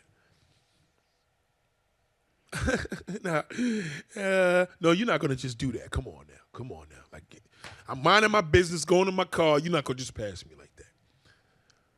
She's like, oh, damn, well, how you doing? I'm like, yeah, I'm sitting here chilling. I just did a little show. Oh, word? Yeah, but that's not important because you don't want to talk about yourself. What about you? Where you coming from? Like, y'all niggas want to brag about yourself. Well, you know, I have a BA and a CA and a CIA and this. They don't want to hear that. Tell me about you. What about your day? Fuck my day. So what? I just came off tour with Kanye West. So who gives a fuck, man? Tell me about your day. She's like, well, I went up there. I work at the dentist. Okay, that's what you do? Well, that's my job. No, I said, well, that's what you do. You know what I'm saying? They love that. That was one of my hooks years ago, man. I used to always just tell me, I let them talk me to death. 3, 4 o'clock in the morning. Before you know it, she's calling you every day. Yeah, just wanted to check on you, tell you about my day. I'm going to get lunch. I'm stepping now. I went to the toilet, came back, ate lunch, thought about you. I'll call you again and then call you again later. You know what I mean? You got to give that mode, man, and know that there's certain things that you struggle with. So all throughout my years, I struggled with being with one woman. I did. That shit is a fucking job. That's why I respect men that get married, man. Like, damn, you did that? Like, yeah, I had to do it to make her happy. All right, let's put the brakes on. I can't do it to make you happy because then I'm going to be fucking miserable. You know, it takes a lot, man, for a man to stick around. That's why a woman got to really understand our purpose of what we deal with as men. We have a hard way of showing what we need. Our nature is really fucked up. A man could love a woman. She could be the best woman, treat you good, do everything right, and then we want to fuck 1,000 different things. Then we have the woman that's a dirty whore, and we treat her like a fucking queen. Now, a lot of y'all women be like, well, I'm just going to be a whore. No, I'm like, you can't be what you're not. You know what I mean? You could try to do whatever you do, but you can't be what you're not. That's not who you are. Who are you? If you're just being something just to get more of attention, that's just not the mode. But it's a struggle. It's not a cop-out, it's a struggle. A man could love one woman and yes, cheat on her. A woman is different. Unless you're a whore, you can't be a lady. But if you're, you know what I'm saying? If you got your ways, you know, if a woman could love, I love my man, I cheat on him. Okay, well, there's a certain type of woman that does that. There's a certain type of woman that does that. And unfortunately, that's not something you really need to hear. You understand? But it's the truth. You know, one of the modes of truth is a big deal. And I learned that with consistency, truth. So when women say, or anybody, yo, just tell me the truth. They want you to know from the beginning. A lot of people don't know how to put that information out. You know, how do I tell a person from the beginning that, you know, I got a wife or I got kids or I got whatever, you know? It's the easiest way to lie, and that's what ends up happening. The majority of the guys lie because we're liars. We're liars because a lot of times women don't really do good with the truth because a lot of guys don't understand you have to have a finesse to tell the truth.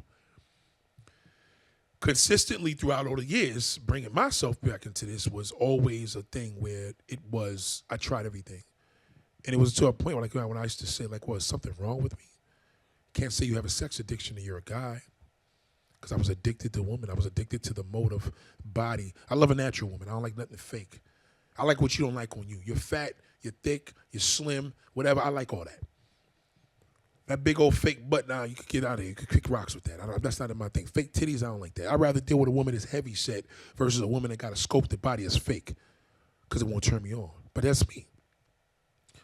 But there's just simple things that we tend to love, and there's things that we struggle with. And, you know, when I started doing this player talk and teaching man this and that, I realized Ask Nathaniel is my foundation, but Ask Nathaniel wasn't working for my men. It was only entertaining them. You were being entertained. You were being entertained. All you were doing was being entertained because your entertainment became a mode of, well, this guy talks some shit or he interviews some pretty girls in the street, but you wasn't learning anything. These women were accessible because I'm like, hey, how you doing? What's your name? Bing, bing, bing, bing. These women were accessible in that way. Nobody was learning. You know, I didn't have too many people that said, man, you changed my life until recently. I consistently stuck with this billionaire mindset this way because I changed my name to know that I got to stick with it. Because once I start something, I got to finish it. And I remember when I started the billionaire mindset, like I told you, I was intrigued by these men and women that have this billionaire camp that they do every year for the past 30 years, I believe, that nobody knows about. No type of press, no social media, nothing. CNN was there. They couldn't get an interview with nobody. Everybody was dubbing them. Well, fuck you. You know, no, CNN, nah, that's all right. And these are not bullshit. It ain't like I'm out there. Hey, they want to interview. They're talking major news networks. The guys were stressed. He couldn't get an interview. Real shit. Because their mindset is like, yo, we don't need all that. We good. We already taking over the world. This is our camp. Like we took a vacation here. You guys are trying to go to these different countries, show everybody, oh, look where I'm at. These motherfuckers is in the United States with $5 million planes. I never looked at who you look at as a hero. It's a disrespect to me as a black man. You look at Jay-Z, you look at Tyler Perry, you look at Rihanna. You don't look at I look at my dad, I look at my uncles, I look at my mother's side of my uncles and my aunts. That's who I look at as my heroes. And I always use that because these were the ones that teach me the mindset. You know, these entertainers wasn't teaching me shit. If you think about, what did Jay-Z teach you? What did Kanye teach you? What did you actually, what line could you think from when they were sitting at a forum? Because I don't even think they really do forums. I think Jay-Z just started doing that recently. What line could you say that they actually taught you to stick with it and don't give up? I got to think of things that my parents told me, things that my aunts told me, things that friends told me, the pastors told me, you know? And this is the thing. When I came to this theater, I came here with a mindset of, at the time, I created this. I was working at Caroline's on Broadway, and I was working with Dave Chappelle and Mike Epps, and all these dudes were coming in on, Monday and Tuesdays, amateur night? They were coming in just to get on the mic. It was amateur night. Paul Mooney, all that. I used to watch, I probably watched like 30 Paul Mooney shows. Because we knew when we watched a Paul Mooney show, fuck it, we're going to be here for 4 hours. Because motherfucker, he doesn't do shows quick. He's late. He was on nigger time, and he fucking would stay there until 2, 3 in the morning. And they would stay. Nobody was leaving. That's the crazy part. Nobody was leaving the show. I was intrigued by that. So I watched this, and I said, wow, this is amazing how this is happening. I think I want to do a show. So I came back to my boy that I came to, that I did the show in 97. Because 97, I came up with a birthday party. I remember meeting Mike Epps, and Mike Epps used to come there. I remember when he was broke, just coming into the thing, talking to me at the front, you know what I'm saying? I used to have the black slacks on with the white shirt, whatever. And there was probably a lot more. You wouldn't believe the amount of people that walked in and out of this place. There's people that you know right now. But either here or there, Caroline herself, I remember she pulled up in a Range Rover. Dave Chappelle was outside smoking a cigarette and shit. Mike Epps is there talking because he was an emotional dude. And Caroline pulls up, and she had a Range Rover. I remember it's like 98, 99. I was like, yo. She was like, can you park this? You know, I said, fuck it. I got on my driving Miss Daisy shit. I said, fuck it. Let me drive this Range. Caroline was nice looking, too. Fine motherfucker. Nice black. I don't know what she looked like now, but she was nice looking.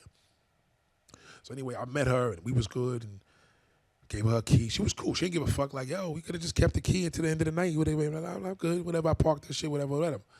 So I came up with this plan. So there was this dude named Smokey. I remember looking at Smokey. I'm like, man, you look funny. I never heard this nigga actually ever fucking do comedy, ever. But I knew he was funny because I could look at a person. This was my visionary then. This is then. So I said, you know what I want to do? I think I'm going to do a comedy show. So I called my man Peter. I'm like, yo, Pete, I think I want to do a comedy show there. And I did the comedy show. It was 99 to be exact, August 99.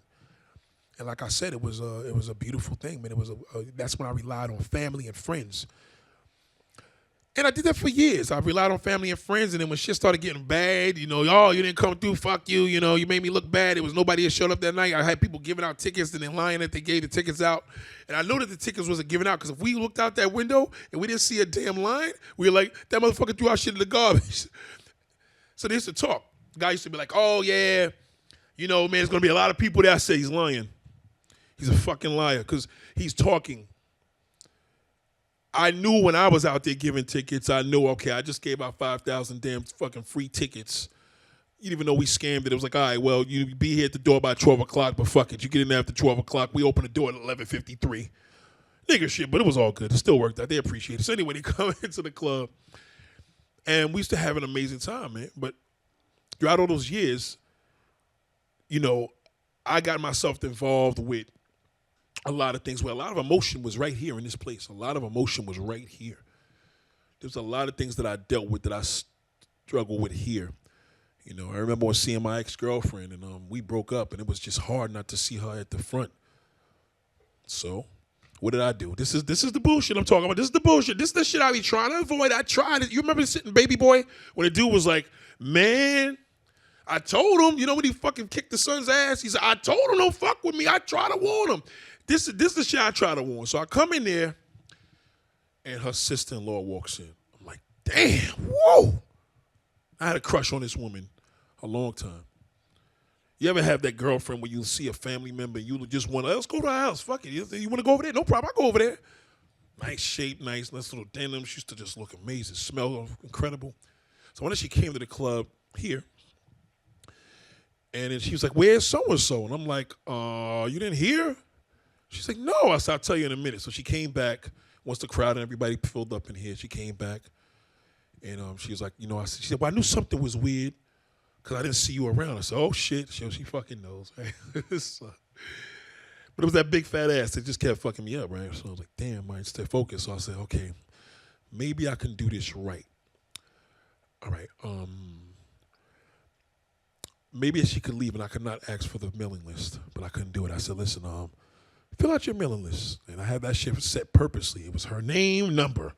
So once she writes that number in, that's it. And, you know, I called her. Hey, I appreciate you coming out. You know the bullshit. Thank you. Well, I didn't believe y'all. I can't believe y'all broke up. Yeah, it was crazy. Telling her the story. She's like, well, because, you know, I'm going through this. I'm like, yeah. Then we just started being on the phone every day. And it was just, you know, being a piece of shit when you do fucked up shit feels so fucking good, man. But you pay for that shit later. I knew this was wrong. I knew morally it was wrong because even though she did what she did, I knew where I was going with this, and I knew that I'm going to pay for this. I know 20 years later I'm going to fucking regret that I did this. So, anyway, we started getting closer, and I remember, man, we met up one day at the movie. I felt nervous to have her in the car. I'll never forget. I was driving. I was like, I can't fucking believe she's in this fucking car. Here I go with my shit. Why did I just avoid this? I couldn't. She was irresistible. And, man, we get over there by Home Depot. No, by the movie theater. We went to the movies. Nothing happened. No kissing, nothing. But I remember she came back to, I live in Staten Island. She came back to my borough. I'll never forget that day. I pulled by. I just stopped the fucking car, man. We started going crazy. You know, breathing all hard. And it was just so intense, man. Fuck this. We're going across the bridge to Jersey, man. It's just going to go down. She was like, oh, she felt bad. I was like, let me give her some time. Moving along, I still kept going. And now I'm deep into it because, you know, we talking every day. This is the consistency that I used to do. Because this is probably why I wasted a lot of time in my life. You know what I mean? Because I consistently chase pussy. And I remember the day when I had told her, I said, I'm going to do this real good. I want to get the hotel. I want to tell her where to go. Give her the address and tell her I'll meet her. Once she's in that fucking room, that's it. I got it. I was here. Here at the fucking Triad. I was here at the Triad. And I remember I did all the thing with the keys. She called. And that time, remember, it wasn't calling on the phone. I think at the time, she called from the phone in the room. She's like, I'm here. I said, oh, man. Yeah, this is good. I'm going to get this bitch back. I'm going to get her back, man. She fucking did me dirty. Now I'm going to fuck your damn family member. So I get over there. I get to the damn spot, and we rocked. It was incredible. But as soon as I finished, I said, oh, shit, I think I like her. You know, my powers were blown up in my face. The sex with this woman was so incredible that we fell in love. And the only thing was, I just said, I don't know how we're going to explain this. You know, God forbid she gets pregnant. God forbid I trip up. Where is this shit going to go? Well, let's just say now, looking back at that, I wish I never did that. I think I've learned a part of myself that you have a problem. Now, some guys will look at, well, shit, I would want that fucking problem with this is a problem. Now, I didn't have a girlfriend clearly at the time, but morally it was wrong. It was off limits. It was like flying in a no-fly zone. And throughout the years, it bothered me because, you know, her brother, I admired her brother, and he was, you know what I'm saying? So I had respect for him. I didn't give a fuck about her. But then again, as I started liking her, I didn't want her to find out. You know, when you are dealing with situations like that, and as a man, you start reminiscing on those bad days, you say, wow, man, sex was just so easy to get. It was so fucking easy. Like, because I had a fight not to get it. But now, the difference is right now, these people are older, and they don't want no bullshit. Like, everybody's mentality right now is they want something special. They want something real. They've been through hell. Imagine what I did to this woman's brain. Now here now she's like a born again Christian. She's on YouTube and she's hardcore because that's what ended up happening. It's like I was part of that. You know, sometimes we could turn a woman into a promiscuous little freak just for our needs and didn't realize that I was ruining her. Because a lot of times, see how I see it, when I see women making YouTubes and everything's about God and Jesus and great life is great and don't give up and all this stuff, and you see these 4 women on the panel, then I know I was like, okay, you was one of them 20 years ago. And we got caught. You know, the ex-girlfriend ended up finding out from somebody, I know who, and it's a disaster. Now we have this whole past and history of friends. I've got over it, but they hate me. She felt that I told, and the ex-girlfriend's like, oh, you fucking slime bag. You said I was wrong, and you did that. That's why in life you have to forgive. You know, throughout the years, my downfall was pussy. Pussy was my downfall. Pussy was my downfall. And I mean that in a sense because it was a struggle for me to stay focused and not do it. You know, I used to have girls sitting here, and then I had my girlfriend at the front, and there'd be 5 girls in this motherfucker. And they all know what to say. We have an after party right downstairs or even here, but they would never know because I'm like, yo, just see the girl at the front. She's going to take care of you. They shut the fuck up, and it was all good. It's different now. Things are different right now. You know, I do miss the action. I do miss the fun part of it, but I don't miss the fact that people's emotions make things very, very, complicated. It makes it complicated. So what I've learned with myself was throughout all the years, I wasn't consistent with the things I needed to do. The acting, the comedy clubs, the comedy promotions. I mean, Kevin Hart was coming to his stage. He stood on this stage 2 times because he's dating one of my waitresses at the time. And he was called Little Kev, and look what the fuck happened to him. He exploded. Then I know guys that were here and they died in 9/11. Shout out to my man Dogface. You know, it was a community type of thing, but I didn't really have a good role because I was doing things for the wrong reason. I think it was the glitter, the woman, the accessibility of women that love to see a man doing his thing, and wanting to laugh and have fun. So I feel I'm not just blaming you. I'm telling you from the mode of me being consistent with bullshit too. I'm telling you, I'm letting you know it won't work. It will not. It can't. It's just like putting a Phillips screwdriver in a regular screw that holds a damn screwdriver, a screw. You know what I mean? A flathead. It just won't work. You just start stripping a screw, and that's what you're doing to your mind. You're stripping your mind. Back then, I needed to let that be known. That listen, I love women, and I like to date. I like to have fun, and that's what it is. But I liked having a relationship and doing that shit on the side, and it was depleting me because it was too much work, and I was wasting time with my purpose. So when I came here today, I said before 2022, I have to get on this stage. This is personal. It's not business. If it was about business, I would have had sold me 150 tickets. It was a personal. And I didn't want to rely on friends and family to come here and put this mode together. I wanted to show each and every one of you guys that sometimes in life, your spirits do bigger than your family and friends. Now, again, I've had family and friends that got mad at me for not coming here. Oh, I just don't appreciate that. I'm like, listen, I'm going to be cursing. I'm going to be saying a couple of things. And I need to do this. This is something that I need to do. And that's why it's in person. If you're living and you're listening to this message, you're living, it's never too late. Don't let them tell you too old and you got age blocking you. You're getting old. Oh, my God, I'm going to be this age. Stop thinking about that. My dad used to always say, life is for the living. You know what I'm saying? So if you're going to just think about dying all the time, that's what you're going to be. That's why I don't like talk about age, because I'm like, why? Because you're going to say something negative, try to throw me off, and then what the fuck? Nobody wants to hear things like that. I've heard Steve Harvey make this joke the other day. Oh, I'm 62, I ain't got much time. And I'm like, you know what, brother? This is why I need to take your job. You're whack. I don't like Steve Harvey. And I don't like Steve Harvey, not because of the talent. I don't like him because why is it that's the only host that we have? How come I can't host a show? How come I can't be at a beauty pageant? because I don't have the name, because my wife's name is not Majori, whatever her name is. You know what I mean? So in this society, the pro about it is you have to make your own thing. You could create. Like I tell you to create things, create for yourself. Create. You can do it. If you have the ability to, if I liked women that much, I should have had a hair business or a female store. You know what I mean? And just like that gentleman said that worked at the car dealership, he said anything that you love to do, you should go into the profession of it.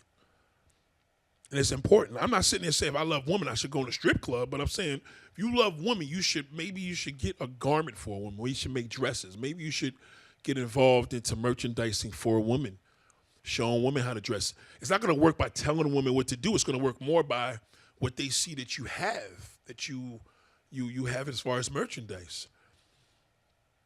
Today was the last time. This is the last time, and God is my witness. The last time, so help me God, I'm going to ever reach out to a pretty face to do something that involves their benefit. I'll never do that ever again in my life, ever. I just dealt with that today. And, the producers here, they know what I'm talking about. I just dealt with that. And I've learned that throughout that method of knowing yourself, you got to know, like, okay, it doesn't fit. It doesn't fit. This screw is not made for this. This is not made for this flathead. You're giving me a flathead screw and I need a diamond damn screwdriver. That's it. You have to take the stand and know that. And know that, okay, stop it. You know what I mean? Like I know now that I made it here by God's grace by myself. He knew if I put it in his hands, I could do this myself. So I've learned something that I wish I have done 20 years ago, but hey, better late than never. It's better late than never. So we address these things, it's a fight. So I know some women may feel like, oh, it's not a fight, fuck that, man got to know what their difference is. You're not a man. You don't have a dick. When you have a dick, you could come and tell me that. Only a man with a dick that has my issues can know what I'm talking about. I'm with you, brother. I'm with you 100,000%, man. I'm fighting that shit now. Just told the wife I'm going to Colombia to fucking buy a house, and I got like an orgy set up for me out there. Why do we do what we do? I understand it, but she's not going to understand it. I get it. Don't make it right, but I understand. I understand that. So we sit back, and what do we do? Now you can't sit back and not do anything. So now COVID hit, so forget it. I mean, the fucking woman right now is you playing rough and ready with your life. Are you kidding me? You can have sex with a mask if you're going to cheat. So it's a struggle. And I'm blessed now because I'm creating something now that I can only go further by myself. I asked him, I said, God, just give me a sign that I can do this by myself. And the person that was supposed to show up didn't show up. That was the sign. He said, nope. Because if he had showed me that, I would have did it again. And again. Oh, can we do, right? I would have did it again. Oh, yeah. One of my female friends that I went to high school with, we did a lot of YouTube videos together. I deleted her number a while ago because she's just not the same person. Shit happens. But I'm not in touch with her. She hasn't called, so clearly it didn't matter. But then I remember doing this show. I was like, maybe I should have her there. And I was trying to contemplate on maybe I should knock her. I said, nah. Deep inside, I don't think I need her. But then I got caught up again, you know what I'm saying? I seen a little cute face. Like, all right, she's talented. I was enhanced and inspired by one of the things that she did do. Like, I seen her on stage, and I was like, nah. And I was done. So the moral of the story is consistency is something that we are not. I feel that the plague that affects the world is consistency. We are consistent with things and we expect responses, and the stuff that we need to be consistent with, we're not. As I was coming home yesterday, I seen a family member. I seen negativity. I tell my nephew sometimes, I said, listen, man, don't talk to me about certain shit, right? Don't even talk to me about certain shit. Because what's going to end up happening is you're going to fuel me, and I'm going to have these mean videos on YouTube. Because now you're going to fuel me where I have to, it's my responsibility to be like, listen, bro, fuck these fucking entertainers. You can't hold things in and expect life to be good for you. That's all y'all do. You hold shit in. And then when you're consistent with that failure, good luck. Because that's all you're going to be is a fucking failure. Because you're consistent with failure. You know, you watch all these videos, you got date coaches and life coaches, all that. None of that shit works because you're listening to a whole bunch of gibberish. I'm telling you very simply from my perspective, I lived this. I remember when my guy had this camera set up a long time ago, well, long enough, but I didn't see the vision. But I did know deep inside, the same vision that I had when I came here in 99 for the comedy show, but in 96 when I had a show, I had a party here on a Sunday. In 96 on a Sunday, there was like 3 guys that showed up and all females. Up here, physically up here. We had the party here, the DJ on stage, all the above. So it's a lot of history in my history. I don't want to come into this zone doing the same thing. I don't want groupies. I don't want to rely on family and friends to be my fans when I have fans on YouTube that I appreciate y'all. I see you guys are commenting. I can't physically see it now, but I've seen it during the intermission. But I appreciate you guys because you guys support me. You guys are inspiring, and it showed that I could enhance. So one thing I've learned on a positive I want to share with you, family and friends, I'm going to tell you the great thing.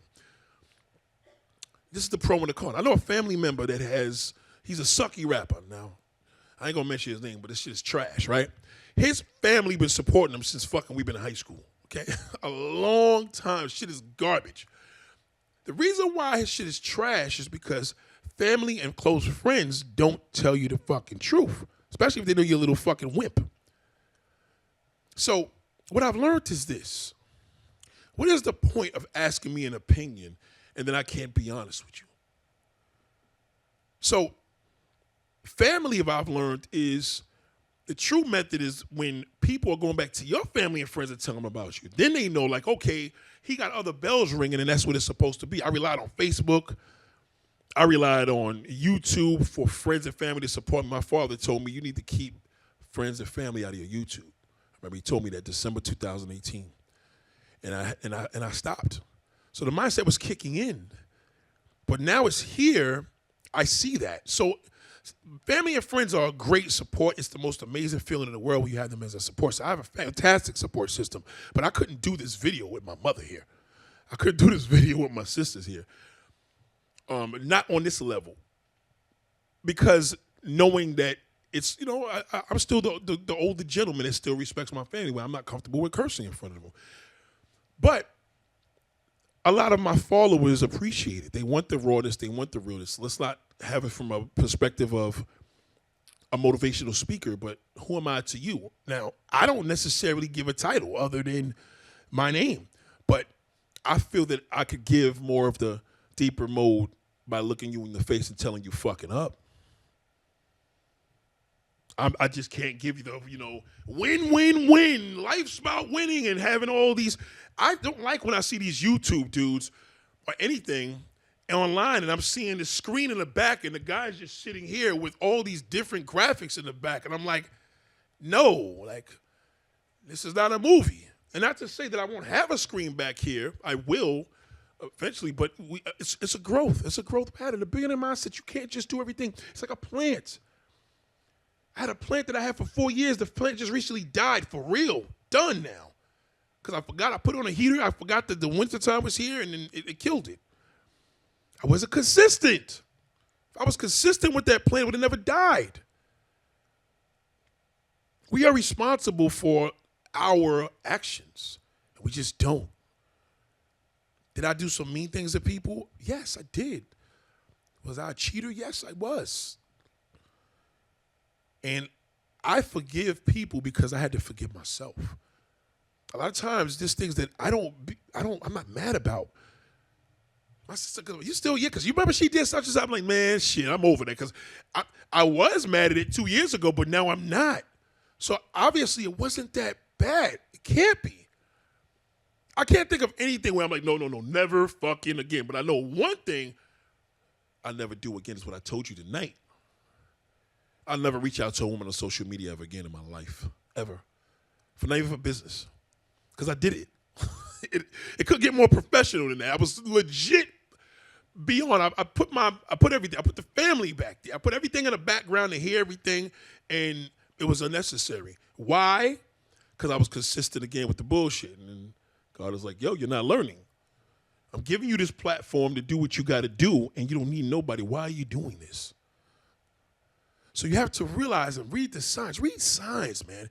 Read signs. You have a person behind you in line, they breathing behind your back. Fucking let them go. Hey, go ahead, man. And they're going to feel like a dick, too. Going to be like, oh, God, this guy probably fucking see me being an asshole. Yeah, it doesn't matter. You're over there, I'm over there. You're not going to be breathing on my fucking neck, though. I'm not going to turn around and you be like, yo, what the fuck you breathing behind my neck for? I can't do that. We live in a society and they're going to shoot you. Average motherfucker's not going to fight me. So that's another thing. So it's you have to take the responsibility. A lot of us haven't grown up with fathers. I did. A lot of us didn't grow up with great mothers. I did. A lot of us didn't have a great support system. I did. And even when I made bad decisions, I knew they were bad decisions. I knew better. I knew better. I knew a lady versus a woman. Even at a young age, I knew the difference. But I was attracted to women. I love that lady, but damn, I want that. Oh, man, I want that woman. But every time I fuck with that woman, there's always in most cases, there's always a fucking there's a task that I got to go around. It just wasn't meant for me. But when I do these things, it works. When I create, it works. When I plan things, it works.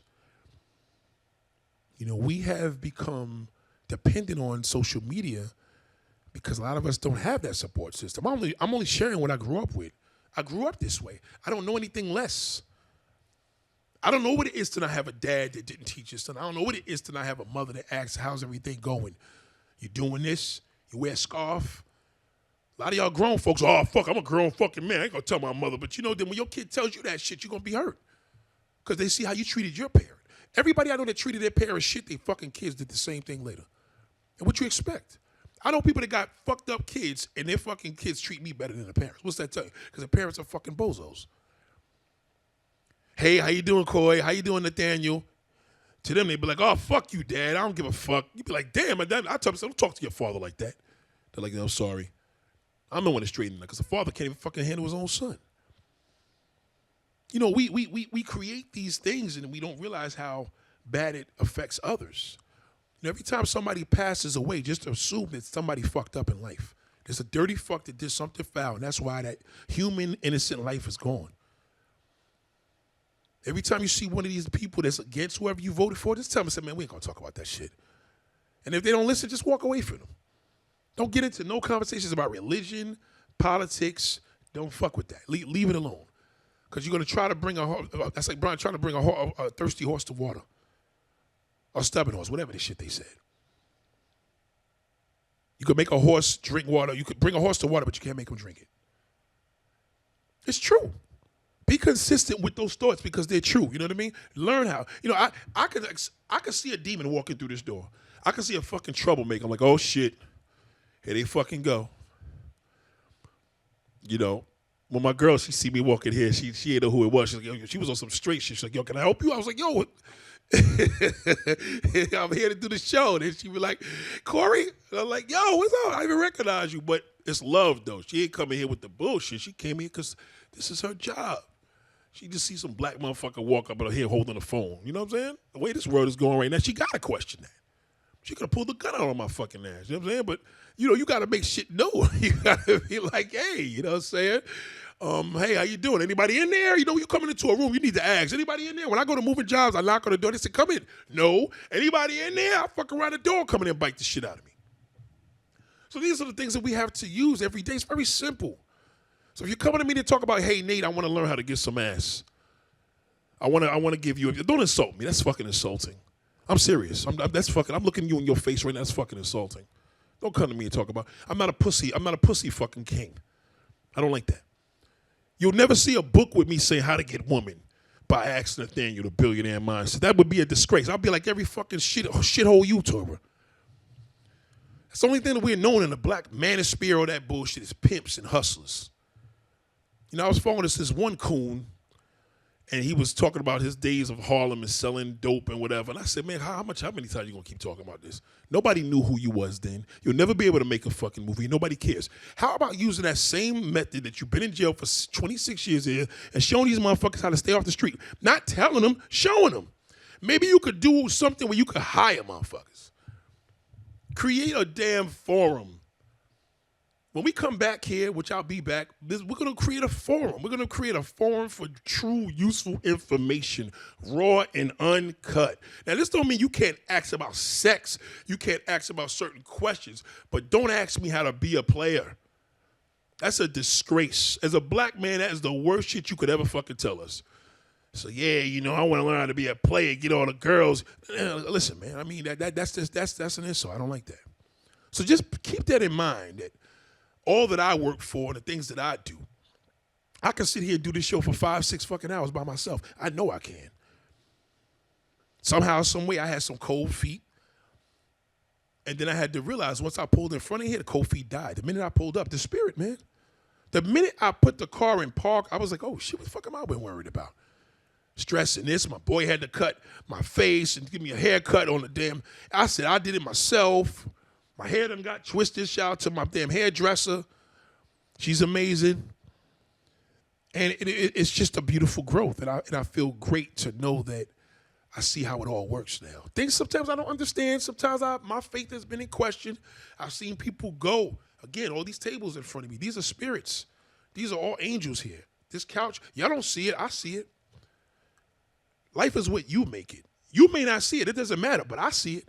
I can see my Aunt Anna. I can see my Uncle Clement. I can see Scorpio. I can see, who else I see over there? Uncle JC. Wow, hold on. This one is not hard. I'm not sure if this one is halfway here, so that's not good. Somebody's halfway here, so somebody may be on the way in or out. But I also see friends that are here but no longer here, right? And I see my grandmother. My grandmother, what was she? Wow. Oh, man. Whoa, that is powerful. This is like three-dimensional. Like you can't see what I can see, but I can see it. And that's all that matters, as long as you can see it. You got to see your vision. I see it. I see my man's that's here. I see my man Big Mitch in the back seat with his wife. I see his son over here to the right with his girlfriend. And they came in from Jersey. I see my boy Choppy over there. I see a couple of people on the top. I don't even know their names, but I see them up there. Wow. This is unreal. I have a packed house and you can't see anybody here, so it's only something I can see. So it's working. Beyond validation, they're here. They're watching all over the place. This seat here is squashed. Y'all have no idea. There's no drinks here. These people are having a natural high because they're all here telling me they root me on. Even Scorpio's wife, I see her here. And she passed before him. Terrible, terrible deaths. Health. I told my nephew to go get me something to eat. I almost said, give me some Chinese food. Fuck it. It's a celebration. You know, we always make an excuse. Then I eat that shit. I'll be on the damn fucking stage bubbling. There's nothing worse if you got to take a shit and I'm sitting here talking to you. And I'm like, okay, ladies and gentlemen, we're going to have to go to another fucking intermission because I got to tear this fucking bathroom up. You know what I'm saying? But he was able, I said, listen, give me the salad, give me whatever. I'm going to stay on this path. I got to stay consistent. Holidays are here. You know, there's an art, man. There's an art to, you know, relations of black and white. I know I talk about a lot about race because I grew up with everybody. My community was amazing. The community kind of got tainted because, you know, scams came in. We were losing generations. That's the worst thing in a neighborhood you could lose is generations. The worst thing. And we live in New York City, so, you know, there were buildings. Generations left. So, you know, this is a community that was started in the 1970s, and a lot of these people were gone. You know, but today, you know, was a day where I seen things a lot different. I started seeing like, wow, you know, it's important to keep in touch with people. There's a brother that grew up with me. I grew up with many years ago, and I seen him on Facebook, and he was like, hey, man, welcome back or whatever, because I told you I came back today for the sake of the show, but then I said, what the fuck, man? You know what? I'm missing people now. Start missing people, man. It starts to take a toll on you. I don't want nobody thinking I'm a nut because I go back and forth and sign up for sign on, but this time I was like, nah, I'm good. Like, you know what? Something's better than nothing. I just won't post as much. You know what I mean? And it's a great feeling when you have these spirits around you, and they make you move and push you hard. Like spirits are watching you. They're up when you go to bed. You remember the Santa Claus song? He knows when you're awake. He knows when you are sleeping. He knows when you've been bad or good, so be good for goodness sake. Y'all stop singing that song to each other. Y'all stop singing that song. Like if you start singing that song, that's basically God. He sees it all. He's watching you. Yeah, he's more forgiving than anybody. He's more forgiving than any human being. Human beings are fucking terrible fucking damn grudge holders. They're horrible. Especially adults. Adults suck. You ever see kids fight? Fuck it, yeah, give it back. Say sorry. I'm sorry, and they play it again. You fucking go to an adult and tell them, oh, yeah, I see your picture, but why didn't you wear this color? Oh, fuck that bitch. I'm going to block her. And then she'll never speak to you. Adults, we are beyond petty, but then we talk all this hypocritical shit with God and don't realize it. We were told this as a child. That's why it's important for kids to believe in Santa Claus. Let them work. You are the son or daughter of God, so you're watching. You see him. He knows if you've been bad or good, so be good for goodness sake. Now the fucking computer watches us. Now the phone is watching your ass. Now everybody else is watching you. You're not, you forgot about that. You wasn't consistent with that simple logic. Because Christmas to you is like, fuck it, I'm spending money, blow it on my wife. You have no clue what it is. You eat a fucking cookie, get a gift, and you're broke as fuck to 26. You better watch out. You better not cry. You better watch out. I'm telling you why. That was a threat. Am I lying? Santa Claus is coming to town, but who was really Santa Claus all along? Your mother and father, right? Now you got old, you're like, oh man, fuck that. I don't believe none of that. God is like, yeah, okay, keep it up. Because I'm in control. You're not. I'm in control. You will pay. You don't do what you're supposed to do in this world, you're going to pay. You don't use your dream. You don't use your talent. God will punish you. It's a fact. I could always look at where I could have been.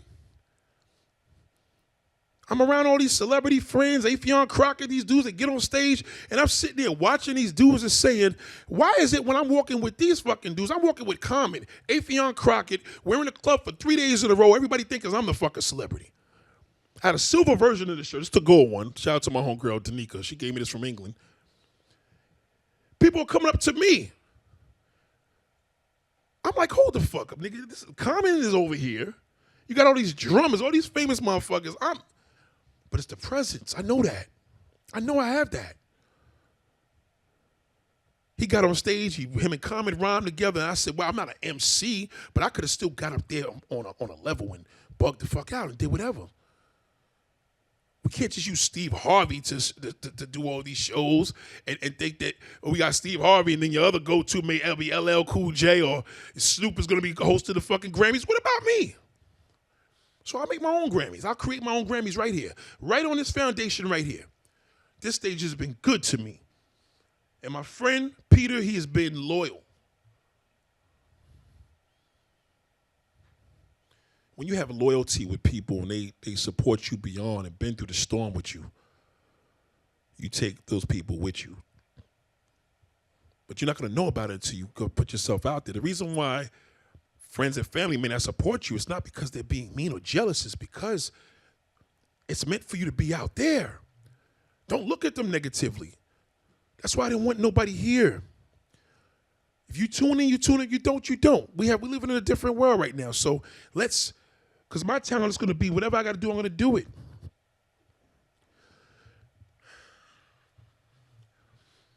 Christmas time is coming. New Year's Day is coming. New Year's Day. I say not New Year's, New Year's Day. Oh, yeah, that's why for 2022, I'm going to stop doing this. No, you're not. You've been consistent with that fucking lie for the last 30, 40 fucking years. You're not. The time is now. Change it. Be consistent. Be consistent. Believe in that. When you're consistent and you see the results, nobody could ever tell you anything. That's why you see these billionaires doing the things they do, because they have a vision. That's all they do. They're visionaries. Visionaries. The billionaire mindset is to be a visionary. I know I can get that. Instead of trying to get that piece of ass, why don't you fucking try to go get that talent or that creation or that manufacture something. Do something. Turn your pain into purpose. All of these things I talk about are coming from family members, sisters, mothers, aunts, friends, everybody. There's so many people I would have to credit, I couldn't even know where to start. Some people are no longer here, but they left me with a gem. I want to share this gem with you. I'm not a poet. I'm not a comedian. I'm not even a motivational speaker. I'm what you want me to be. I'm what works for you. If I made you laugh, then I made you laugh. Maybe I'm your comedian.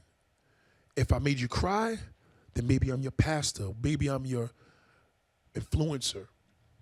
If I made you inspire to do more, which I've been doing a lot more through the mindset, you know.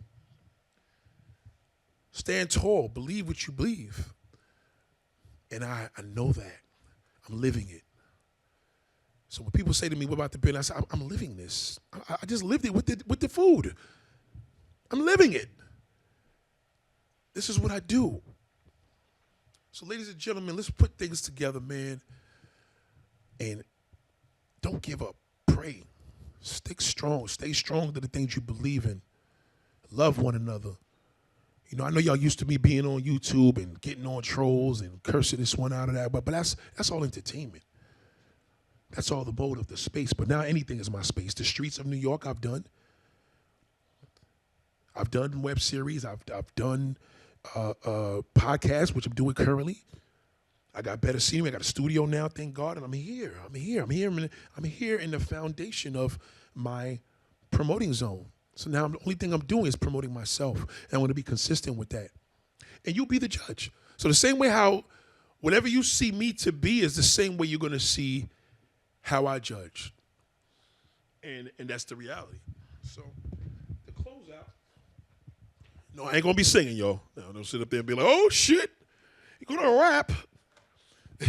But this is a great thing, man, and I appreciate everybody, man.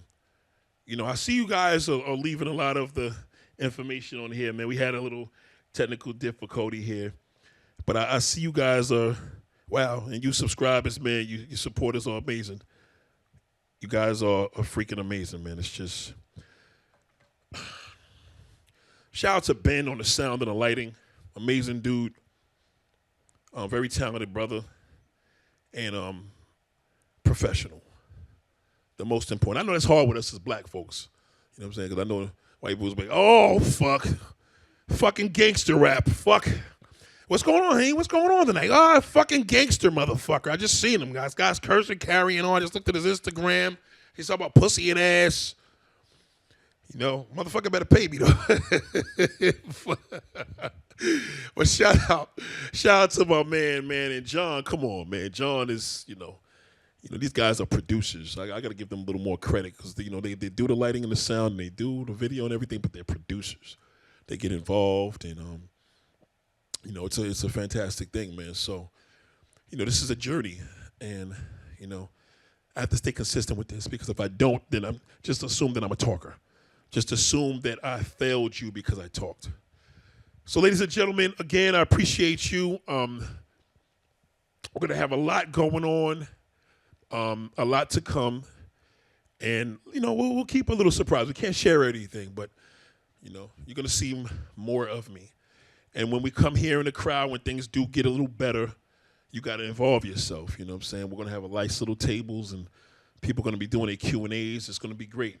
And I may bring you on stage again. So just be aware of that. So I see you, my subs, man. I appreciate you guys. I appreciate everybody that support me through Instagram. You guys are amazing. Amazing to my family. I want to wish you guys an amazing, people say, oh, happy holidays. No, Merry Christmas and a Happy New Year. Don't sit up there and tell me happy holidays and downplay my holiday. God damn it, shit. Merry Christmas. You know, I believe in Santa Claus. Shit. It's been working for me. When I start to do something wrong and I'm infuriated, I'll say, you better watch out. You better not cry. You better watch out. I'm telling you why. Santa Claus is coming to town. He knows when you're sleeping. He knows when you're awake. He knows when you've been bad or good, so be good for goodness sake. Why can't we just use that simple thing? What happened? We're too old to be nice? Ladies and gentlemen, y'all have a beautiful holiday. I love you all. Thank you again for supporting. And I really appreciate this from the bottom of my heart. Much love to y'all. I love you all. Thank you. Peace and love, and have a good night.